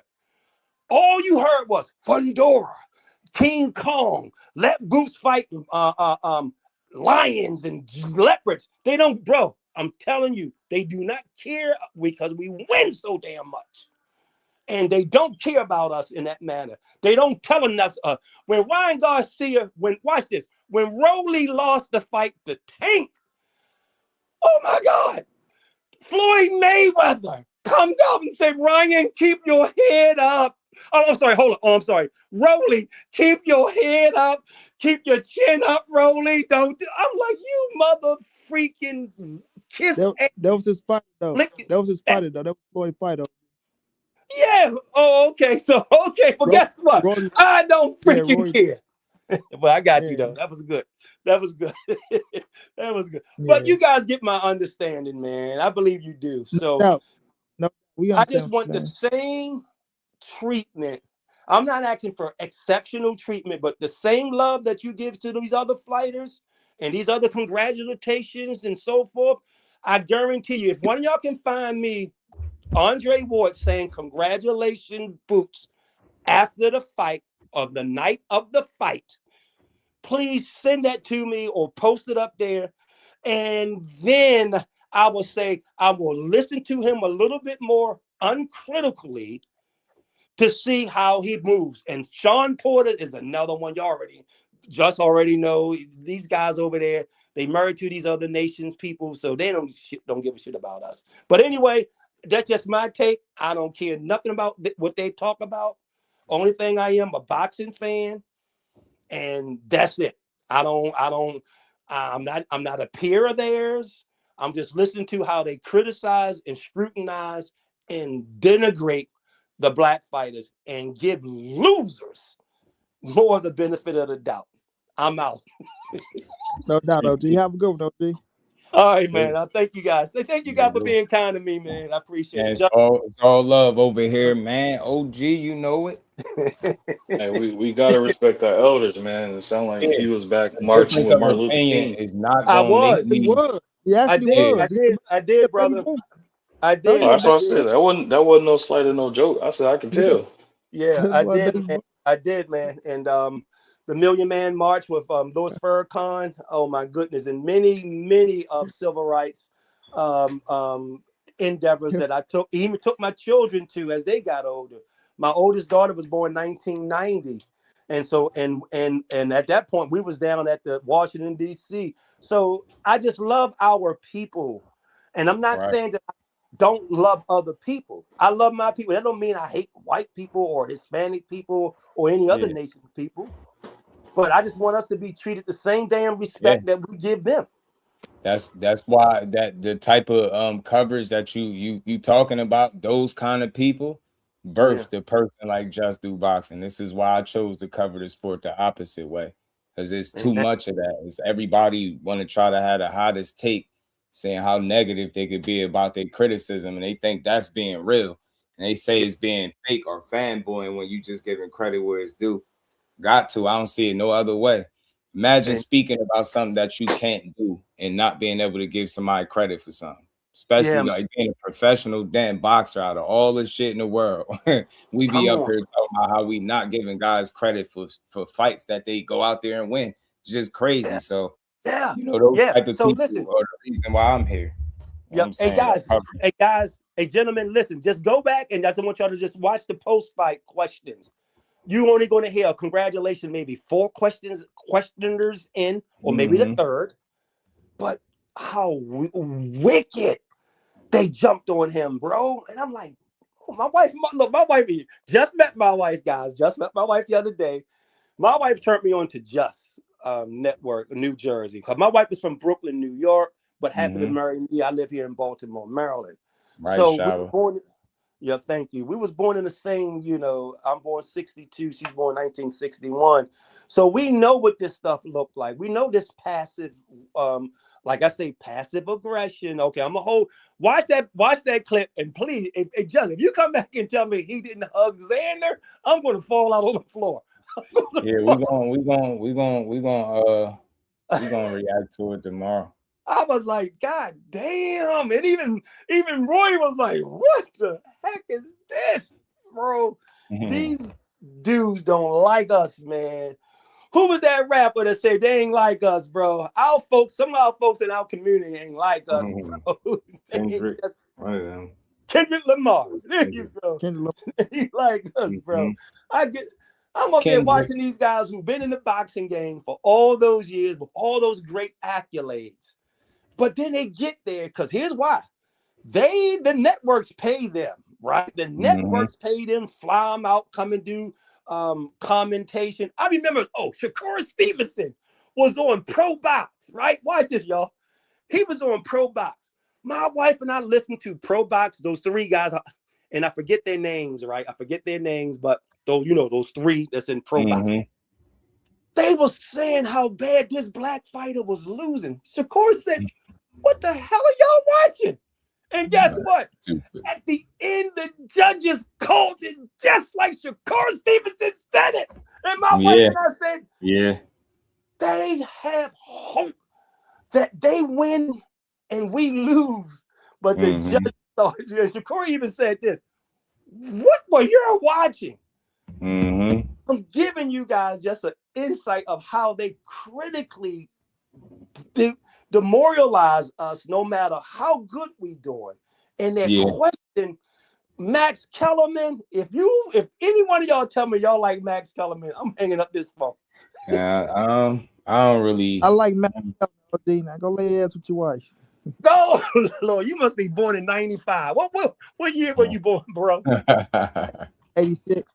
Oh, okay. And Max Kellerman never threw a glove ever in his life. And boy, you go back and watch the history of him when he was on Friday Night Fights back in the 80s. Chris. This dude was one of the most ridiculous criticizing of black fighters that you ever will meet in your life. So that same spirit is in him even today.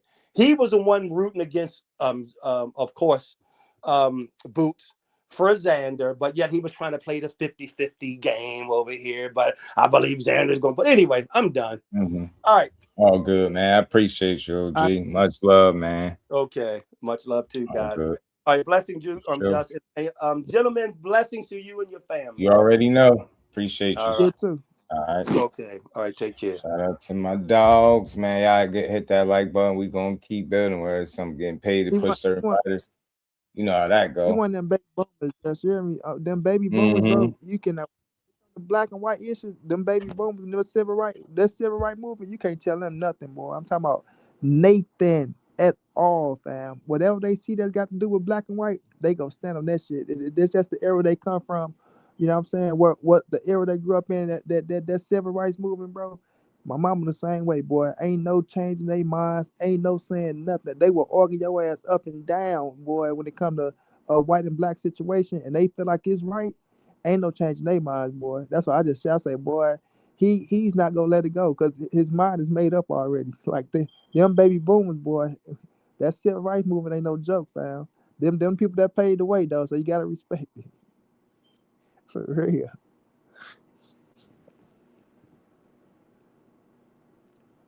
Oh shit, can you hear me, Jess? Or am I talking too damn much while you talking? I don't know if it's happening again.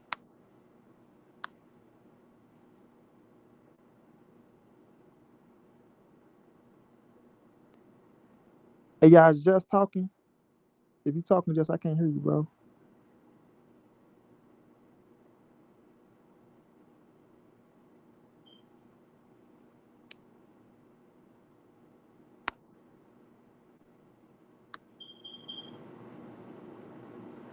Okay, all right. Yeah, that be them baby boomers, y'all. The baby boomers, and we respect to him, though. I rock with OG. OG got his mind made up. You know, he feel what he feel. And salute to him. You know, ain't never gonna be no no arguments or things of that nature over, you know, somebody opinion or what they feel. That's why I like Just China as well, because anybody else, you have 1,000 people up here screaming back and forth, yelling. Ain't nobody making no points. All you hear is just static and motherfuckers just yelling at each other, fam. So that type of shit, that shit get nerve wracking. Like you just yelling. Everybody trying to make a point instead of letting this person go and letting that person go, or just hearing somebody out on what they saying and giving a honest observation on what, you know what I'm saying, or how somebody feel, because people feel how they want to feel, fam. So you can't tell nobody right how to feel or this, that, and third. So, you know, like my man say, it's okay to agree to disagree. You know what I'm saying? Sometimes if you don't agree with somebody else, all right, that's where you leave it at. Then you can move on to the next subject instead of going back and forth on that one subject and fuck up the whole show because you just don't agree with somebody else's opinion. You know what I'm saying? Which don't make no difference. Ain't gonna change nothing in the world. Ain't gonna take no money out of nobody's pockets. Ain't gonna put no food in nobody's mouth. But you just sit up there screaming and yelling. Then that's when you know they go kill you. Come to their city. They go drive her. All that word ass shit, fam. So it just all love and respect. You know, to for us to sit up here. First of all, he's 60 plus, so we gotta listen to the elder. You can't go out there and say this and say that. So that's respect right there. And once, you know, and two, he not just talking. This is what he see. This is what he looking at. He observed this. So that's his opinion on something. He's not just making up shit. You know what I'm saying? Like just say he got his opinion on Andre Ward. Keon got his opinion. My brother A1 said what he said. I got my opinion on Andre Ward. I respect Andre. You know what I'm saying? Salute to Andre. He do look at it from a standpoint of straight boxing. Like that's always been Andre Ward's situation. If he like both fighters, he not go, you know, give one too much credit over the other. He go want to see just a great fight. But you know, if somebody win like congratulate me first. Like fuck that. I don't care what nobody else say, bro. If I win a fight, congratulate me first before you ask me a question. That's true. So if Andre Ward then congratulate Boots first before, and it probably was a slip up. Who knows? It probably was a slip up. But congratulate me first on the hell of a fight. You being a fighter, you understand how tough and how rough it is inside that ring. You know what I'm saying? When you fight, just like Andre Ward fighting Kovalev.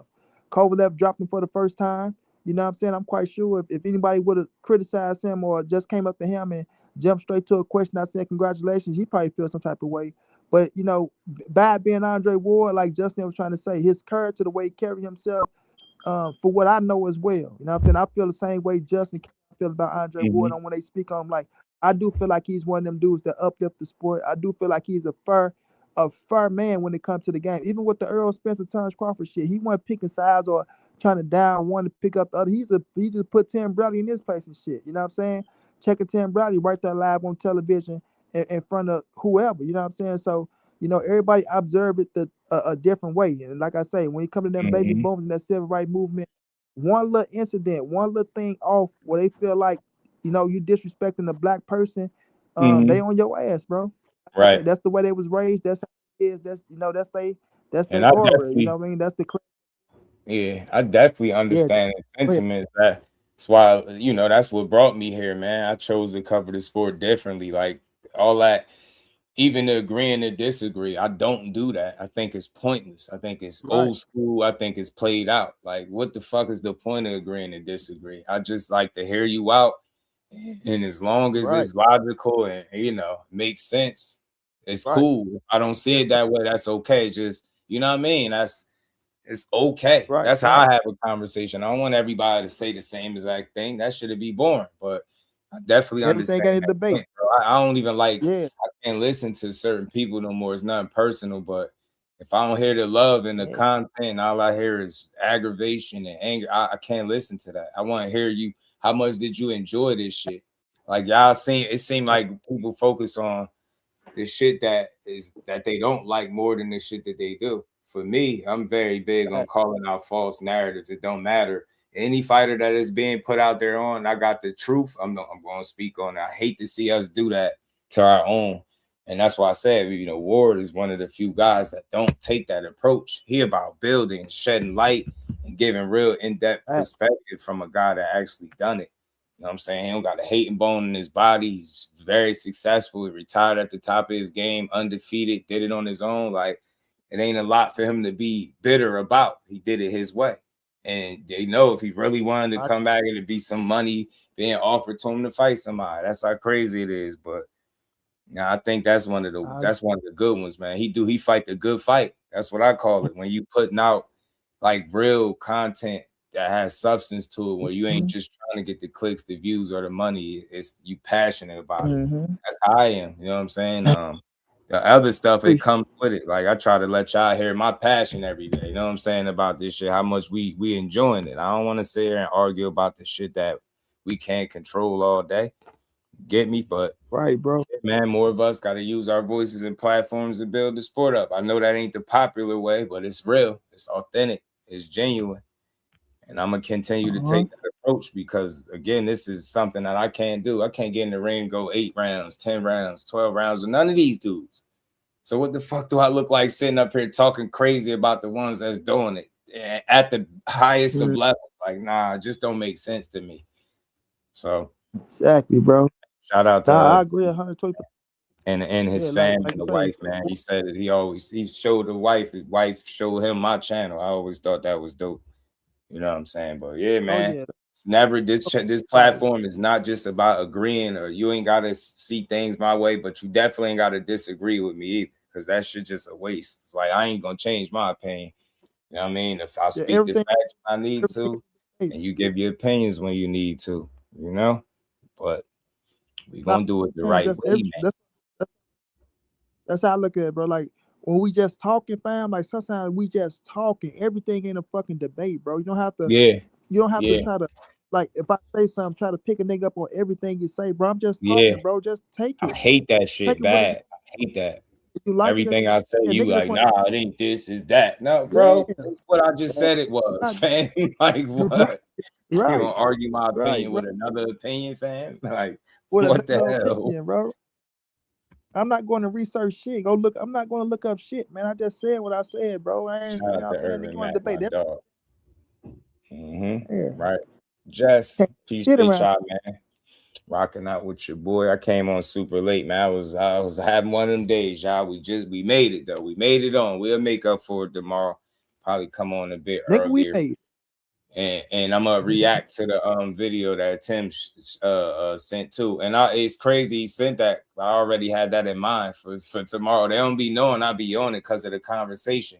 It's the conversations that come after the fights that I love too. And they was asking, And just Xander Twitter. So that's gonna be something to talk about. Fine. I'm gonna find Andre Ward telling Boots congratulations because I know somewhere Andre Ward told Boots congratulations. So I want to find that. So my man, but I bet you somewhere down, because like you say, my judgment of Andre Ward is the same judgment you and Keon got. Like I've been watching Ward for a long, long time, and my mama, him and her, him and my mama probably would have went back and forth because she's the biggest Andre Ward fan. She the one put me on Andre Ward. Like he said, his wife put him on to you. My mama put me on to Andre Ward. So when it comes to Andre Ward, she don't, my nigga. And she had Andre Ward whooping Andre Darrell ass in the Super 6. She felt like he jumped out for a reason because Andre Ward was gonna kick his ass. I was going for Andre Darrell. I ain't gonna say I'm an Andre Darrell fan. I was going for Andre Darrell. I thought, he was a little bit more flat. But as I get older, I will agree now. Andre Ward would have whooped Andre Darrell ass in that Super 6. I will keep it on. But it's still a hell of a fight though. But I'm gonna find Andre Ward giving Jaron Boots Ennis his just due because I know Ward did somewhere down the line because that's the type of person he is. Man. I mean, he ain't gonna take no thunder from nobody. Just say he's a fighter that's at the top level, and if he's saying things to you that he see that he wants you to work on, that's because he loves you. He wants you to get better, not because he's down to you or discrediting you or trying to big up the other fights things of that nature. It's because he knows what you are, know what you possess in the inside, and he knows what it takes to stay at that level. Man, you don't want to just get to that level, win a few times. You want to stay at that level. And somebody like Andre Ward knows what it takes to stay at that level for so long. So when he do talk, and if he do give you some criticism, you take that with a grain of salt, OG, because that's his profession. That's what he's been doing. And you look at yourself in the mirror, and you don't. Oh, Andre Ward at me. You look at it as somebody that's telling me something because he want to see me to do better and be better because he understand what I am. And that's how I look at that, OG. But we gotta let them baby boomers go because he want. We say that he want to go hear that and say, oh yeah, no, he gonna say no. I'm telling you, I know, and we ain't want to let OG have his opinion. Like just say every debate, bro, because we know where it goes. So that's why you got your opinion. When people be coming up here, I try to give them the floor because I let them know this. Whatever you say, no matter how different it is from what I'm saying, I'm not about to argue you down about it. That's why you don't gotta say certain things. You don't gotta say because it requires no explanation for you coming up here and speaking what you believe to be the truth. And like I said, if I respect you enough to put you on the, let you click the link and talk to you, why would I argue you down? Unless you on some weird shit and I tell you to click the link and let's do that. But nah, man, you just somebody that's coming to share your opinion. It's all good. I don't think you was trying to tear down boxing with your opinion, but you feel strongly about what you said, and that's why I'm a reasonable dude. I'll go check it out because I'm the kind of guy to try to see what you're seeing, right? To hear you out, see if I see what you're talking about. But overall, I'm very, very confident I can bet money that Andre Ward ain't gonna sit there and bash you. But maybe people don't hear the I don't know, the praise. Sometimes the criticism is way louder than the praise, and I get it, but that's just boxing for you in sports. But he is a solid guy, man. And I'm telling you, all that success, it just comes from a good place, I think. Because he don't want nothing but the best for dudes. You know what I'm saying? You could tell he ain't no hater, nothing. You win, and give you credit. You lose, still ain't going to trash you for it, but, you're going to get critique. Yeah, he had criticism. But he was the one saying Mean Machine dropped Bud. He was the one saying that Ward. Oh man, Andre Ward hating, man. Oh, you got dropped by Google it, man. Like, bro, what? But the thing is, like somebody like a Ward has no reason to hate because, like you said, just like we all say, he did it at the highest level, stayed at the highest level, retired on his own, retired on his own accord, on top, with millions of dollars and shit. So he has no reason to hate on these young fighters. He just want to see them get better. But what he is gonna do, he is gonna give his honest opinion. Even like when I got on Fred and that motherfucking ass. I'm sorry to say names on your show. When Andre Ward got on Fred barbershop conversation, motherfucking ass, when he got mad because he said Wilder shouldn't go right back into the Tyson Fury fight. You know what I'm saying? Like, not saying he said Wilder was didn't want the fight, but like you said, bro, that's something that Wilder's not trying to see right back after the first fight. You know what I'm saying? Like, that was a tough fight. It finished in the draw. But, go do something else and then come back to this fool. You know what I'm saying? But all Fred and them ran around and tried to make it look like Andre Ward was hating on Wilder and shit like that. I still got that shit on my channel where I got on their ass, but then Fred going in front of Ward's face and try to cop a plea. I cried when you retired, Ward. I just feel like, like Ward say, man, I'm half white and half black, bro. Like, what the fuck you mean? Like, you trying to make this shit out to be a race when it's not about racing me. I'm looking at the fucking fight. I'm looking at what I see, what I'm commentating on. I'm not looking at this shit. But when it do come to certain situations, I will stand up for black fighters because I'm black myself. So it's not like I don't see what's going on, but this is not one of them situations that I'm touching on. What I'm touching on right now is what I've seen inside that ring. You know what I'm saying? And Ward was right about everything he said that night. He was right about everything he said. Everything he said that night was 120% correct. Just like my man say, Shakur was 120% correct when he told them dudes, what the fuck are y'all looking at? And the judges saw Shakur Stevenson way. Andre Ward see it the same way because that's his profession. He fight. That's what he does, bro. And he's one of them cerebral type fighters that's smart and understand the game way better than a lot of motherfuckers. That's why he was able to stay on top for so long and do what he do for so long. And he's never been a sucker. And he grew up tough. He ain't grew up no easy motherfucker. He grew up on doing drugs and shit like that. Had his heartaches, but he got himself together. And look at him. Hell of a dude, man. Hell of a guy. And his wife is black. His kids is black.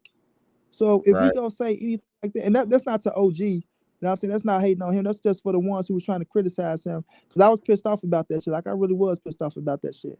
But, salute the Ward, man. He keep it 100. He keep it gangster, bro. And I had my little criticism of Ward on certain things, but it was about fight. It was about the fight game. Not him being the man, not him being stand up, none of that shit. But it was just about some little things that, he said that I didn't agree with. But it didn't turn me away from being a big ass fan of his and continue to rock with him and shit like that. So, but it is. Right.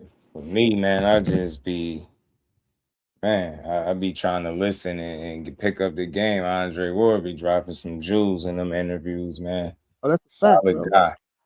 Solid guy. But lastly, before we get out of here, man, we seen we've been speculating who guys is gonna fight for a while, whether it's Devin, Shakur, the Tanks, the whoever. And we seen some boxing Sunday, man. We seen Ryo get his lick back over De Los Santos. Impressive, man. We all know what he said he wanted. Who do you want next? I want Shakur Stevenson, man. He's a hell of a fighter. I would love to compete with him. Styles make fights. I'm a real fighter, and he's a boxer. And I believe his kryptonite is a fighter like me. I like it, man. I like it. Talk your talk, Ryo. Shakur need opponents, more dance partners, more people that call him out that are credible, especially coming off a damn win like that. Hey, I ain't against seeing none of these fights, but I did like what his response was. Said Gary Antoine Russell because he feel like that'll bring the best out of him. So I'm with either of those fights because I like them both. I did tell y'all it was a little bit of whispering about Shakur possibly having a September date. Possibly, don't quote me on it, but we're going to see if that comes to fruition or if something changes between now and then. Gary Antoine Russell, a boxer or a fighter? Shit, some of both. You know what I mean? I think he's some of both. I think he could do a bit of both. I think he could box and fight. You know what I'm saying? Yeah, but Ryo Shakur is a good fight. It is. I don't care about his losses. Everybody can't be undefeated. It's all about the now. And he coming off one of the best wins, if not the best win of his career, because he avenged the knockout loss in impressive fashion, too. So I like what Ryo's doing. Look, I just want to see any of these fights, whether that be Shock Foster, any of these dudes, man. But Shakur saying something about Gary, and y'all heard what Gary said again for the. I don't know how many times he said that. I don't know why he keep talking about letting the fight build and let the fight build and let me whip some ass. I wasn't mad at it, but it's like, what makes you think that fight needs to be built up? Like built up, like you looking at it from like in a perfect world, you can go on and go beat up some other champions and then make it to him for last. It's not gonna go that way. You mess around and lose, then already you know how people treat that. Now the fight don't have the same, you know what I mean? Excitement to it. It don't feel the same. You know what I mean? You see the one loss he took, that was got outpointed. That ain't nothing crazy. Since then, you know what I mean? He's been doing nothing but winning. Beating ass. He whooped Ryo's ass. So I wouldn't mind seeing Shakur fight either one of these dudes. I just don't think he'll be available for those shots, with Ryo the way De Los Santos was. I think he was thinking too much about the success he had in that first fight, and I think that made him approach the fight a certain way. I really do think he was a little overconfident. And he was expecting to try to lure Ryo into one of those 50-50 type exchanges where he could land, and that shit just never happened. Not in the way he wanted it to.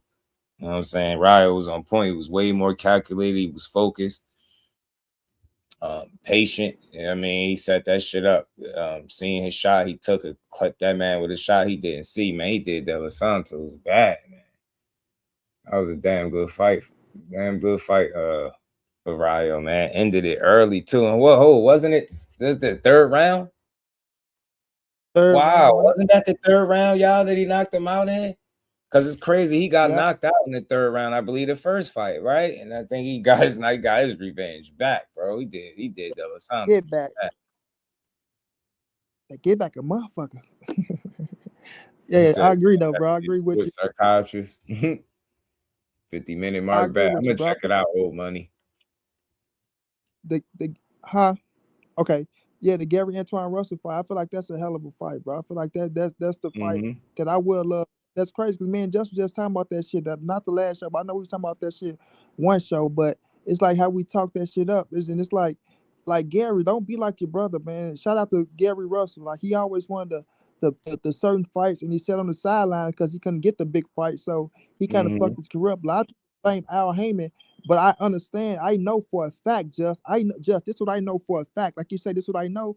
It was 3 fights offered to Gary Russell. It was 3 years in a row. Gary Russell was offered 3 fights that was nice fights that he turned down. I know for a fact because I talked to 2 of the dudes that offered that was supposed to fight him in those years, but he didn't want to fight them. You know what I'm saying? He said it wanted, and they was good fights, but he and that's how Gary Russell shit was going. But a lot of people was blaming Al Heyman.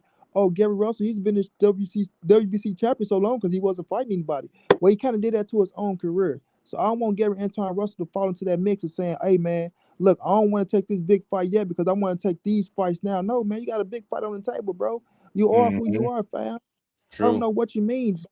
I don't want this fight. Yeah, I want that to be the last fight. My brother, this not trying to fight for like y'all. If y'all looking at being the 2 top dogs at the motherfucking division, you don't have to try to get all the belts or fight for undisputed or things of that nature to make the fight as big as it can be, bro. The fight is big as fuck already with you are, and Shakur being who he is, bro. Like you said, Just you don't want the opportunity to sleep, and you going there because we like, in all honesty, like being realistic, fam. This not me kissing ass or like Adrian Brown and Demi saying you suck in. Y'all know what I'm saying? No, but I don't see Shakur losing to nobody at 140. But I do see Gary Antuanne Russell slipping up and taking the L, fam. I do. On the simple fact of I seen him lose before, and I seen the style that beat him. And there's some styles out there that can beat him like that. Not saying that. Yeah, it's that crazy. He lost to a damn boxer that's not a puncher. It's crazy. Well, it's not some big puncher, none of that. Right. Yeah, he was able to box. And you out there just going. Yeah, you out there trying. And he negating that shit, jabbing your ass, bam, offsetting your ass. He used his aggression against him. Used his aggression against him and boxed him. Yeah, big dog. At one speed.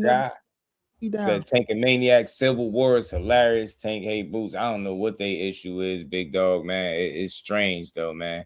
I don't know why Tank lashed out on Boots. I just think he bored. on the sideline. You know what And I'm we ain't saying? never got a Wanted box some again. action. Well. I already been getting these bet, but now it's time for you to get your just due. That dude AB something else, man. But yeah. So when we looking at the situation, fam, you gotta take that fight, bro. If Shakur saying he wants you next and you got an opportunity to fight him, ain't no waiting, my nigga. Like you ain't, you ain't in a position to call. Realistic, you're not in a position to call those type of shots. It's just To say I'm gonna wait strange. for you. Yeah, it's just strange that he talking about it and consistently you talking about build up. We don't think you scared or nothing, but what makes you think that it's just gonna go that way? Boxing is too uncertain to be trying to plan 3 fights, 4 fights down the line about who you gonna fight. Very rarely do that shit come to fruition in that way, especially with you being on the PBC side, bro. You better hope that they want to make these kind of fights. That's where I'd be at with it. I'd be hearing the fighters, but I'd be like, man, what's your team talking about? And they That's really what's gonna trying come to down do to. that. Crazy. Then you say you come fuck with you. Then you the one saying can't fuck with you. I respected him, but he can't fuck with me. You know what I'm saying? Yeah, So you say he wouldn't fight you. I don't think he'd fight me. He said, why not? What makes you think that? he tweeted back fast as hell. Like, bro, what? Like, what makes y'all think he won't fight him? Like, I don't understand why y'all be making these guys out to be some type of boogeyman that they not. We seen him lose to a boxer. Is Puello better than Shakur? No, it's a different style. Styles make fights. That's people favorite. But you know what I'm asking you. Is Puello a better boxer than Shakur Stevenson? Is he some big ass puncher? What was he able to do? Why was he able to deal with everything Gary threw? He never was in trouble. I don't recall him ever being hurt. I might could have missed it, but he boxed Gary ass. He just boxed him smart, used his aggression, turned him in spots, neutralized a lot of what he likes to do. And he just wasn't consistent with his offense. Like, if he can do that, I don't doubt this Shakur can't figure out a way. You know what I mean? We've seen you lose to a boxer that's not as looked at as good as the guy that you talking about won't fight you. So, man, Puello had no problem fighting you and beating you. So, then he loses to Matias' ass. Then lose. Matias my dog too, man. I had an interview with Matias. I couldn't find nobody that speak fucking Spanish. I straight couldn't find nobody that he speak. gets I couldn't even find. But yeah, man, Shakur gonna beat you. I respect Gary Antuanne Russell. I like Gary Antuanne Russell. I like the whole family. Shout out to rest in peace to Batman. Rest in peace to the Pops.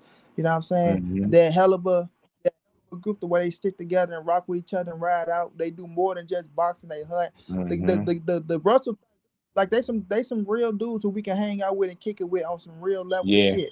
But being said, inside that square circle, GAR against motherfucking Shakur Stevenson. Like I see that as a 9-3, 8-4 fight Shakur way. You know what I'm saying? And it could go 10-2. I'm just giving my man a few rounds because I feel like he can win a few rounds in that fight. But when it comes to Shakur, like we said, the way I can't pronounce my man's name, the way he beat you, and then we looking at Shakur Stevenson, who's on a whole other level. He gonna negate that because we seen the one style that you fight. You know what I'm saying? And my dude that he beat him at his own game. I don't know why I'm always messing up names now lately. What's my man name before T.O., bro? What's my man name for T.O., Jeffs? Who that? T.O. Which you said what? Which one? The fight before T.O., Shakur. Oh, Zepeda? Zepeda, yeah, the Williams Zepeda fight. That style, him throwing 1,000 punches around, we know that's the style that Gary Antuanne Russell. We seen how Shakur handled that style, and then we know the other style you try. We know you're in a better boxer than Shakur Stevenson, so it don't matter what style you come with. You know what I'm saying? Because we know one thing Gary Antuanne Russell will do: smother you and throw a lot of punches to try to get you up out of there, or he gonna try to box you. He don't mix it up like he should. That's why I say he fight at one speed when he coming straight forward. That's how Poyo was able to time your ass because you fight at one speed. And when he wasn't mixing it up. And his distance and range was off bad for that fight. He was off. He was falling short with a lot of shots. A lot of air jabs and shit. Jabs in the air, not landing. I was like, yeah, Puello understood the assignment and he got that shit done. That was a good showing by him. Damn, bro. Shit. Damn, Tank really split from these dudes, man. It's just a lot of stuff going on, man. A lot of changes. Hopefully he made all the right ones. I'll say this just on the strength of loyalty. Hopefully their personal relationship is still intact. The business is business, but as long as their personal relationship still intact, I think that matter more than anything else. You know what I mean? Knowing that you with people that still rock with you 100%. That's all. Because I try to certain stuff I don't be wanting to go in on, but it's like they always seem like you was the main focus. And the fact that they putting eggs in other basket besides yours, like it should be applauded, appreciated, or embraced, encouraged and saluted because again, with the uncertainty, of your situation, like what they supposed to do. So it's like it's a sticky conversation. It's crazy, but it's like, man, well, I didn't believe it was broke. You ain't need to fix it, but I'm not in the inside either. I'm only from the outside looking in. But if it's anything I can say from the outside looking in is that those two individuals gave a damn, and they think the world of you and don't think nobody beating you. Like don't get no better than that. I don't think that was fake. I thought that was genuine. Them dudes really know you, how to get the most out of you, and I don't know. They had your best interest, at least I thought so. Why shouldn't they be able to reap the benefits of some type of fame being your trainer, right? With the you can't be the only one being famous and getting the money. They should that's part of them being, you get me? Like that's the gift that keep on giving. They supposed to reap the benefits and the things that come with them being your trainer. They put everything into you. Because you gotta be real when we be realistic about the situation, just like Kenny and Calvin, man, they put everything into Tank, bro. Like you said, his son brought him to you, but this what happened with that situation, just and like you said, I'm on the outside looking in, man. So I'm not gonna touch on one thing. I know Calvin go always love Tank as his son, as his, you know what I'm saying? Like that's that. Hopefully, like you say, just their relationship there and his space there, which I know Calvin and he's not gonna change up on Tank. Same with Kenny. Excuse me, guys, but it comes down to this, just with Kenny and Calvin, it got to the point where it was like Mike Stafford with Adrian Bronner, right? It's like they get so big, they get the money, they get big and shit like that, and it's like y'all don't become trainer boxing no more, boxer training no more. It become more like they outgrowing y'all, and they getting the money, and they grow up, become grown, and it's like parents with a child, right? And it's like you get grown, you think you know every goddamn thing, and now you go do this on your own, which okay, you go figure it out, things like that, right? But it comes to the point where they not listening no more, and now you instead of still putting your foot down, like, okay, motherfucker, it is what it is. I go out there and bump your own motherfucking head. You start bouncing to their tune to where it's like now it's not like you being who you're supposed to be. Like look at AB with Mike Stafford and them, how he started controlling the situation, and it started being like, okay, man, you the money man, so we go listen to you, we go move to your tone and shit like that, which is cool, but it got to be some mutual understanding there as well. And I think that's how things got, man, with that situation.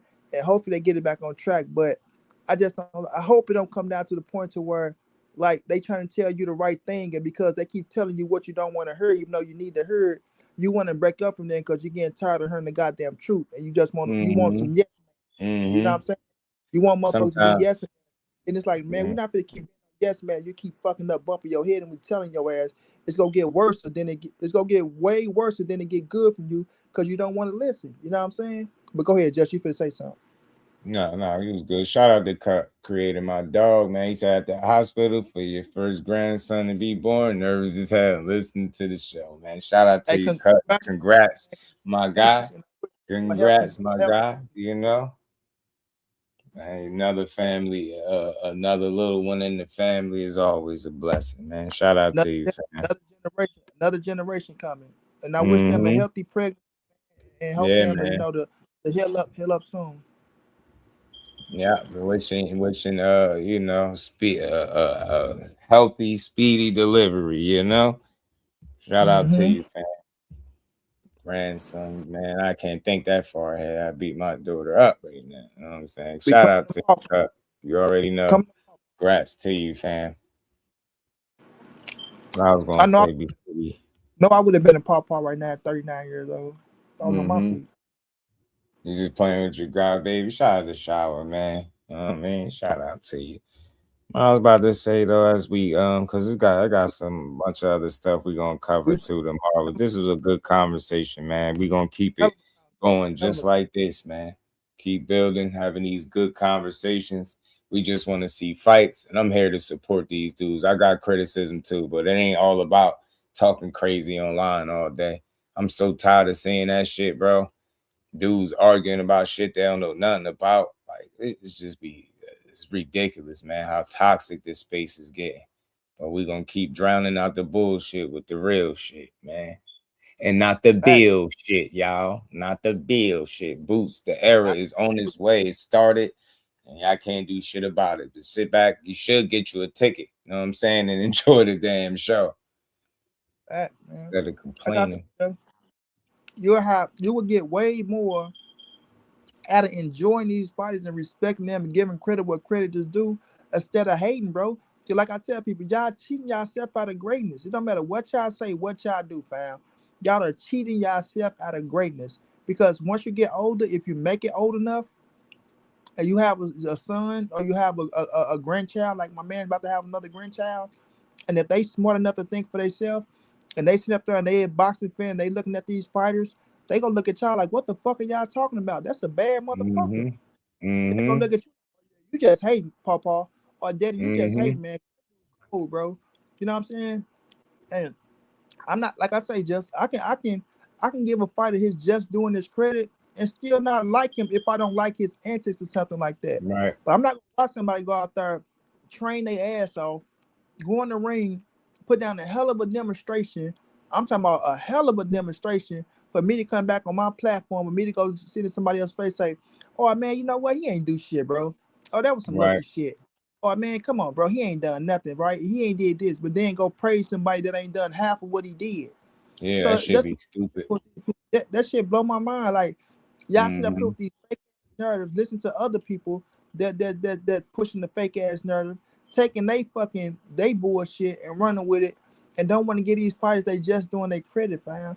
And that's what like a lot of people, bro. Like you ain't gotta like a fighter, but you ain't gonna sit up here and tell me that fighter ain't a bad motherfucker or he don't deserve credit after doing. I keep telling these dudes instead of sitting up in chats being mad that I'm openly, unapologetically supporting my hometown guy. Tell me what I'm lying to y'all about. I'm tired of hearing people say I don't criticize. Criticize what? Like y'all want me to tear the man down and make you feel good? I can't do that. Like this the sport I watch the most. If I can't enjoy this shit, it's over with. You know what I mean? So I just rather build it up. Shout out to everybody. We had a nice long show, man. We had over 200 people in the building. Y'all hit that like that, man. I know you're about to wrap it up, but not just enjoying the sport that you love, but if you're not putting up, if you're not showing some love to somebody who's putting on for your whole fucking city, bro, and your state, that period, like, oh man, I love the sport of boxing, bro. I love the sport of boxing, but you got a motherfucker already that's pound #1 fighter in the world. He's the top shot around this bitch, and you ain't saying nothing good about this man. And your city looking at you like bitch ass nigga. How the fuck you giving niggas in Baltimore, niggas in New York, niggas in motherfucking St. Louis, and all around the world? You know what I be telling these dudes? Tell me when I get up here and lie to you. Don't. It shouldn't be about if you agreeing or disagree. That shit is so corny. It's like, tell me when I got up here and lied to you. And at this point, I've been here 4 years, I think. So I ain't never got up here and told no lie. Or, the way I cover the guy that I rock with the most is the same way I cover everybody else, though. I don't spend no time tearing at these dudes. This shit is a waste. I ain't got time to do that. I don't. Like I say this to people all the time. You're not gonna find somebody that is where I'm from that support who they support and still rock with the contemporaries the same way. You get me? Like I give everybody the same grace. I don't got time to talk bad all day about successful people. And it's crazy because we've conditioned ourselves to believe that that's real talk. It's not. You a fucking hater fan. You can't even congratulate somebody going out there and beating the hell out of another man. You just seen Boots. Well, yeah, look, it was a competitive, dominant fight, if that makes sense, right? The rounds were competitive. He created a few moments, but ultimately he got his ass whooped. But the only thing you will hear the next day is, that third round, man, fuck that third round. Did you see the belt to ass from round 1 on? Did you see him bounce back after the third round? Tell me what moment you seen for Xander after that third round that got you talking. Man, took a lot of punishment, man. We got to stop. I mean, look, everybody ain't going to do what I do. I'm not trying to be popular or liked. Just respect me. You can respect me and understand me. We can have a conversation. That's all I need. I don't need you to agree. You damn sure ain't got to like me, but I ain't about to spend my hours every day talking crazy.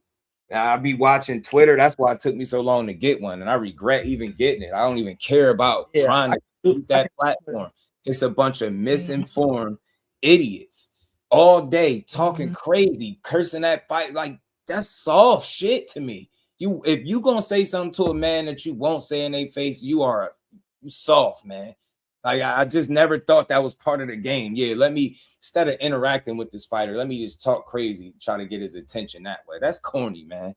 I ain't never done that. I've never had those type of interactions with fighters because my input or anything I add, whether it's on a post, is always going to be something respectable. But it's not enough integrity around. Everybody tough, everybody rich, everybody fucking boxing historian, everybody's cooking everybody and doing they the best that ever done it. Nah, man, everybody can't be the best, man. Some of y'all not even real enough to ever be the best at anything. You don't even like this shit. And you know how much I enjoyed the fights this Saturday? Seriously, like we called the car, and then Sunday the Zupa car was gotta be at peace. You know what I'm saying? When I get up here and talk, I'm like, damn, did you see that damn Rayo knockout? Shit. Nah, man, Del Santo, see? Told you wasn't shit, see? Nah, Shakur opponent is toughest opponent, got knocked out in 2 rounds. It's like, bro, what? That shit ain't got nothing to do with him. Like, nothing at all. Let's focus on the guy that got the win. Rayo. Impressive. Yes, it was, because people had him losing again. He went out there and kicked Buddy ass. Very impressive, man. And I always felt like he was the better boxer. He just made that critical mistake early in his career, early in that fight, and it cost him. But I always thought he was the better boxer out of the two. You know what I'm saying? De Los Santos, I feel like he was getting far too much praise for being a damn survivor. Shakur, let's just call it what it is. He didn't beat you the way he typically beat guys, and I had everybody feeling like, yeah, this the one right here.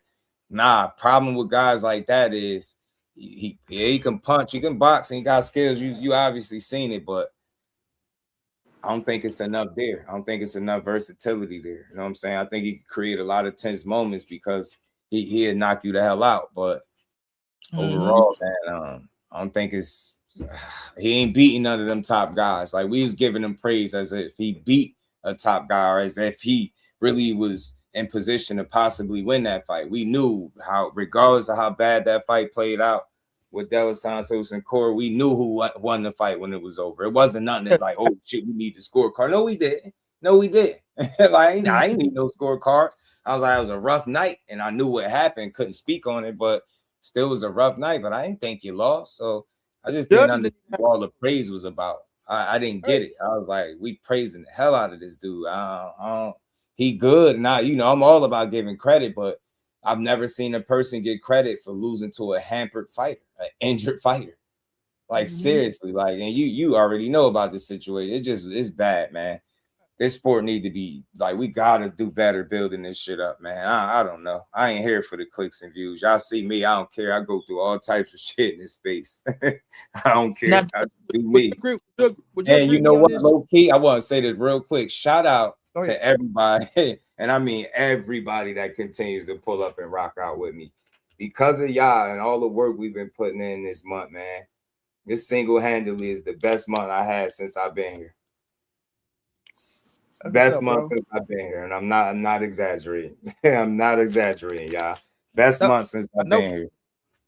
I know what that means. I know exactly what that means. Goddamn. You get what I'm saying? It's the best month I had. We gonna keep doing exactly that way. I told you I ain't here for no subscribers. I'm here for the supporters, man. The ones that really like, this dude rock with boxing. That's what we here for. Let me hit that link. Go chop it up with him. All that soft ass arguing about everything, man. That's I don't even want to say that's female shit, but because y'all worse than the women. It's not even the women. Do y'all hear the women be cooking? They women be fucking running laps around us. I'm dead serious with how they know how to have a conversation. Man, they fucking running laps. They're running laps. They know how to coexist on panels. They know how to build. They know how to piggyback off each other and bounce ideas around. They know how to really have builds, bro. Y'all got to start paying attention to these ladies, the Showers of the world, man. Know how to have a conversation. I ain't never heard a take from her that I'm like, man, that's not a good take. I'm being 100% honest. I've never heard her tear down a fighter or give a dumbass take. You can tell all her information is from watching this shit, studying, picking up, learning. It ain't just let me have an opinion because I got a platform. It's responsible with it. It's integrity behind the shit that she speaks. That's why people could tune in. Shout out to Karma Serene too. She another one. You know what I'm saying? Another one that's dope. Yeah, man. Y'all different, man. Y'all different. Nah, they not. That's why I stopped saying it, because it get a little offensive to the ladies. So I call them like they're like high school teenagers, you know what I mean? Little boys. They just want to argue about everything.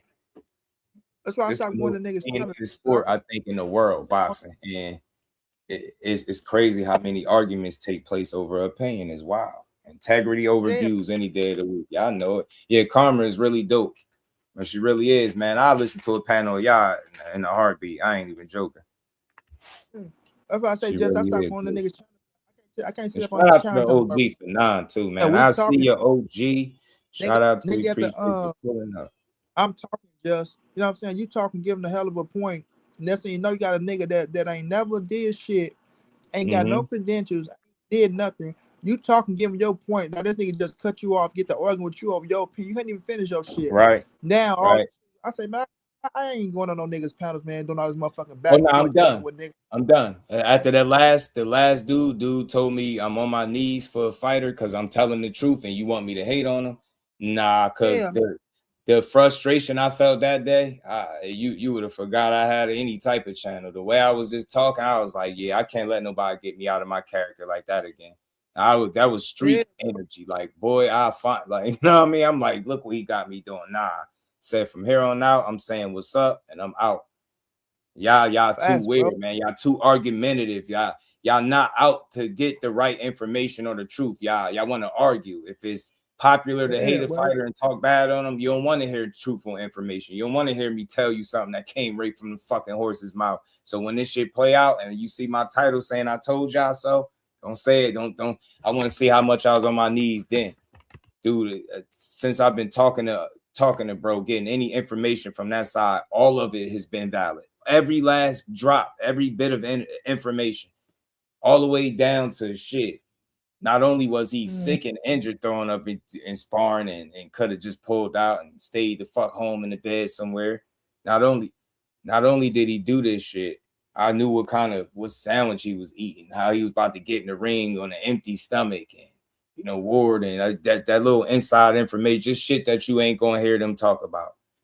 But good thing for him, he got some real ones behind him that got him right, told him not to do that dumb shit.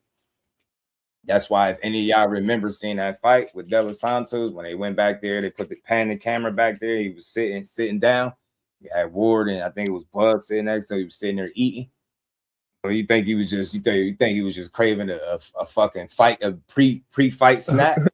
Nah, dude was sick as hell for like the last week of sparring, throwing up, and that's why he got on that scale. Like, what was it, like 133? A little light, even for him. Like, little light. You know what I mean? I was like, yeah.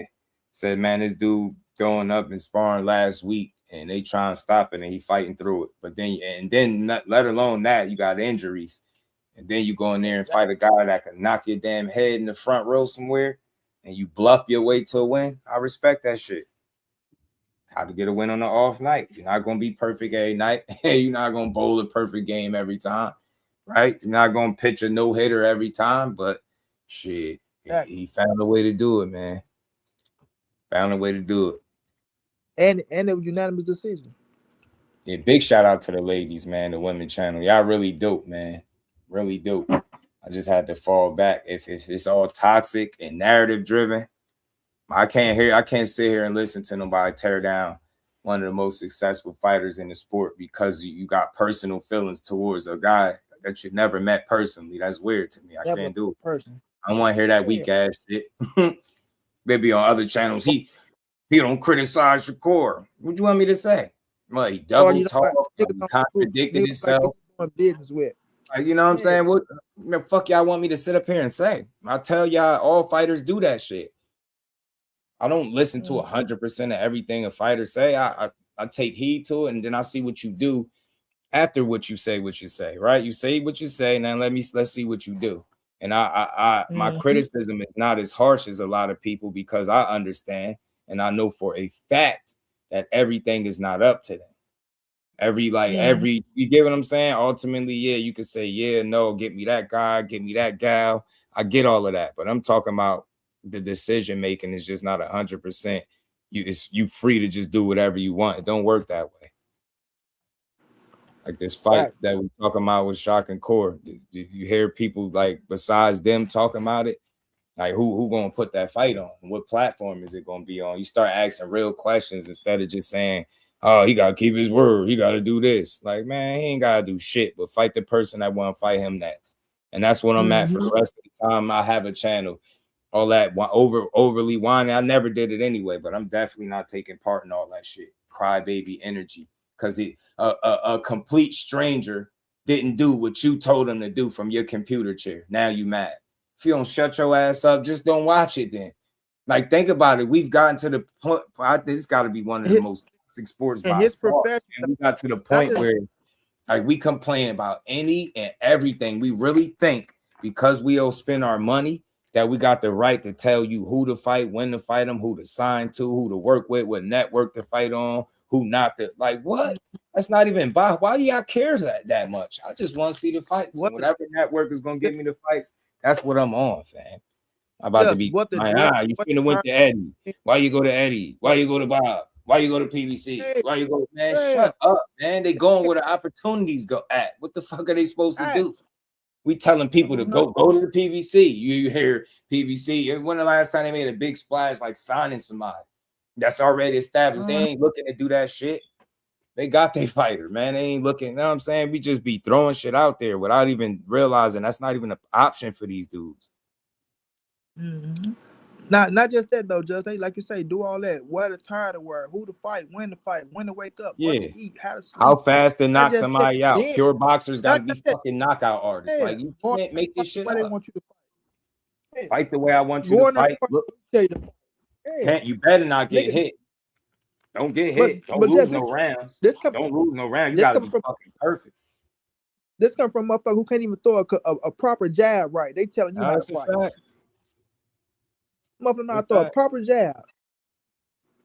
So because they watch the sport of boxing, or they think they watch the sport of boxing, they think they can tell you what to do. In your profession, what you've been working since you was 6 years old to become a world champion. You putting in the hard work. You doing all this, but they go tell you what to do as if they know every motherfucker. Oh, he should have fight like this. He should have fight like that. You know what I'm saying? Or he ain't doing enough of this. Man, sit the fuck down somewhere and enjoy the fight. Right. Real. I think they don't know. Man. PBC is working with Albert Bell. That's what's up. That's what's up. I ain't saying they won't, but those are the questions that you ask. Not saying that they won't do it, but will they? You know what I'm saying? Will they do it? When it comes to certain guys, you know what I'm saying? Chicken's so goddamn good, you want to smack your mama. Yeah. Just wish he had more of a name. It's a crime that we haven't really been able to see much of Albert Bell. That's crazy how boxing is. All them damn wins. This ain't got nothing to do with boxing, just. Man, you see Chris Johnson, bro? Man, my condolences and my prayers goes up for Chris Johnson. He got MS, bro. You know Chris Johnson, the running back remember the running back? CJ2K? Yeah, I seen a post about it, but I wasn't able to really.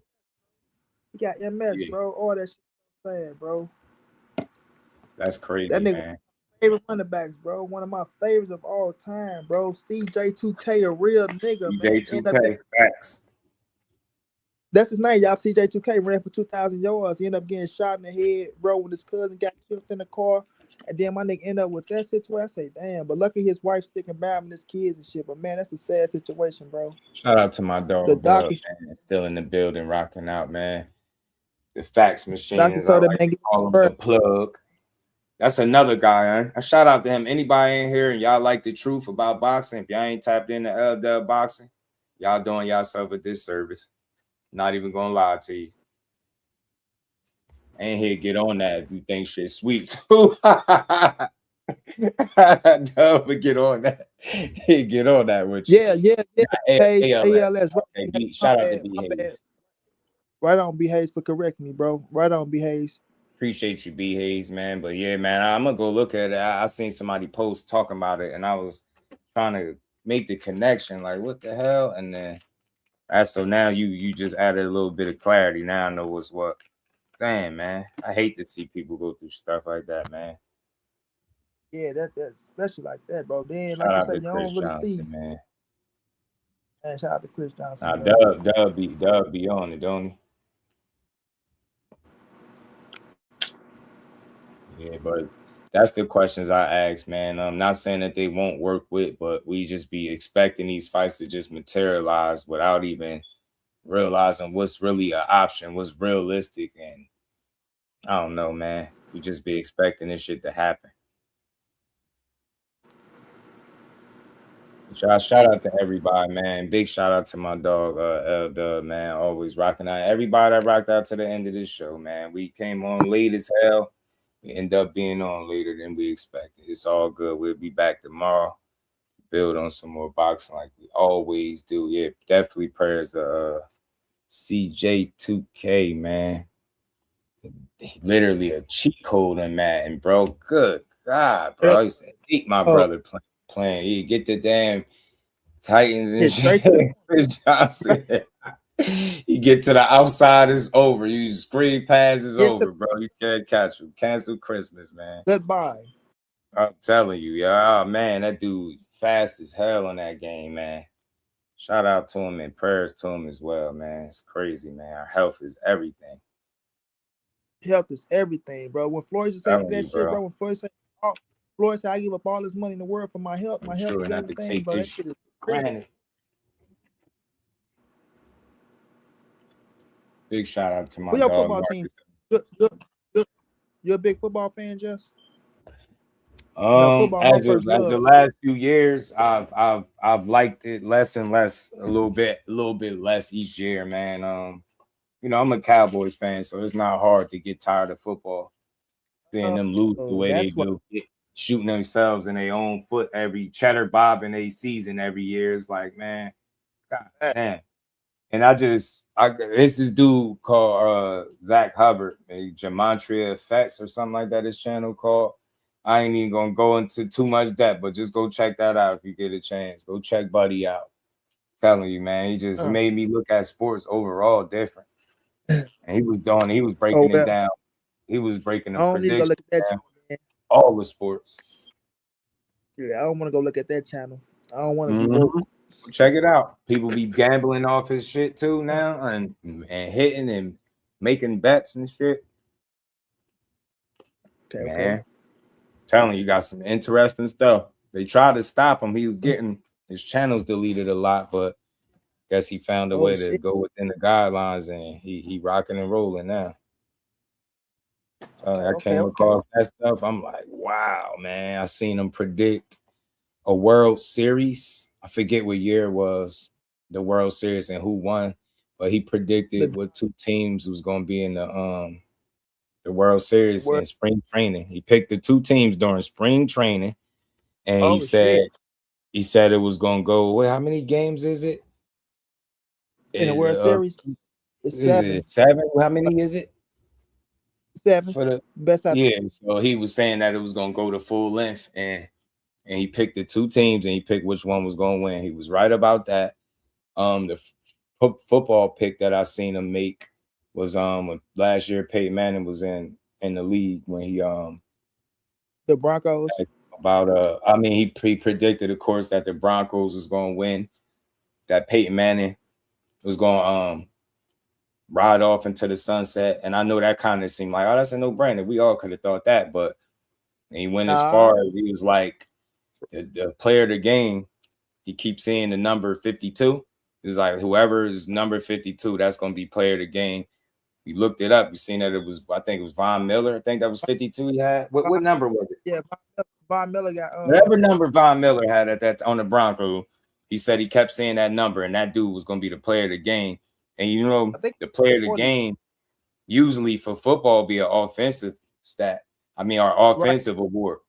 But he predicted that it was going to go to the defensive guy, Von Miller, and that he was right. Yeah, MVP. Peyton Manning retired. What else he broke down? And we just wrapping up, y'all. But I just gotta tell my guy some of the shit I seen him predict. The Cavaliers, Cleveland. You know, the last year they won, obviously. With LeBron. Remember, they was down 3-1. Yep. He To said, go to put state. all of your money, all of it. You can put all your money on Cleveland. Guarantee you, they're gonna come back from 3-1. They're gonna win in 7. Guaranteed this shit. And they did it 58. Pardon me. Appreciate you, Marcus. 58. He kept seeing number 58 around, and he was like, whoever is 58, he gonna be player of the game. He looked it up and said, Von Miller is gonna be player of the game. I'm like, damn, predicting the hell out of this shit. What else? I seen him do damn, man, what else he did? He did a lot of these shits, man. I'm talking about predictions way before they happen. Yeah, So yeah, like, they gonna the kill way it. you They gonna guessing. He start breaking down the numbers, bro. And next thing you know, he got some of the most accurate predictions I ever seen. And I'll end it with this one. One of the wildest joints that I seen was him predict somebody's death. I seen that. That blew my mind. That was the first one I seen. I was like, what the hell? I was like, yo, this shit is crazy, fam. He better predict his own death because they gonna come for him. Yeah, he predicted. I'll tell you what it was. Prince. It was Prince. Oh shit. Yeah, Bro, predicted it. Age and all. Just, I just looked at the Prince shit 3 days ago. I swore my day sober. I just looked at the Prince shit the other day, bro. How he died. They trying to say he died from fentanyl in the Alabama. That is crazy. You just said Prince, bro. I just looked at his whole situation. And it's funny. What's crazy is not funny, but what's crazy is that he was supposed to be a Jehovah's Witness and he don't use drugs. So again, how he died of drug overdose? He don't do drugs. But this what it was. Just they were saying that he's, you know, he kept all his band members off drugs and shit. But he ended up going through a situation where he got hooked on Percocets and shit. He got hooked on that shit, bro. So he was doing it. He was hiding from everybody else and shit. They got all the doctors statements and shit, right? So he got on opioids so bad, bro, the way he was trying to come down, but he wasn't really come down. So he was coming down slightly off that shit. And then he went a nice little minute off them motherfuckers. But he's actually getting shit. They were trying to say he died from AIDS, but they were trying to say all type of shit. Yeah, it's a bunch of BS. One thing about that whenever them stories are very inconsistent, they keep changing from platform or person to person, you know you got some BS. It's a lot. I could go in a lot, but I ain't going. One day we're going to do a members only joint, man. We're going to have us a sidebar conversation, talk about some of that dude content. I'm telling you, you got some stuff that'll blow your mind, bro. I'm telling you now. The connection that he made between Ali and Kimbo Slice, it'll blow your mind. What's his name again? What's his name Zach again? Hubbard. Zach Hubbard. I'm going to find his ass right now. Yeah. Before they kill your ass, Zach, you'll win me some money because your ass going, Zach. I'm telling you. But look, man, we hit the 4-hour mark pretty much. Shout out to everybody that came through, rocked out with me to damn near midnight. You know, I appreciate y'all, man. Appreciate all the support, all the love, man. We're gonna be back tomorrow. We're probably gonna come in obviously a lot earlier around my normal time, if not a little sooner. And we gonna build, man. We gonna build, y'all. Appreciate all y'all. Shout out to you, Money. I appreciate you coming up to rock out. You know it's all love. You know. See Ray J and Orlando Brown, right? Crazy stuff, man. But y'all hit the like button. Much love, much appreciation, man. We gonna be back to build this thing up tomorrow. Y'all know how we do. Yeah, Ray J and Orlando Brown is diabolical, fan. But look, enjoy the rest of this night. And I'll see y'all tomorrow, man. Peace to the fam. Representing Brick City, Shakur! Finding those levels, too. Look at that four-punch combination. It's a masterclass right now from Shakur Stevenson. That's what you're seeing. A masterclass. And Shakur meeting him with straight left hand. Oh, and there's a knockdown scored with the left hand.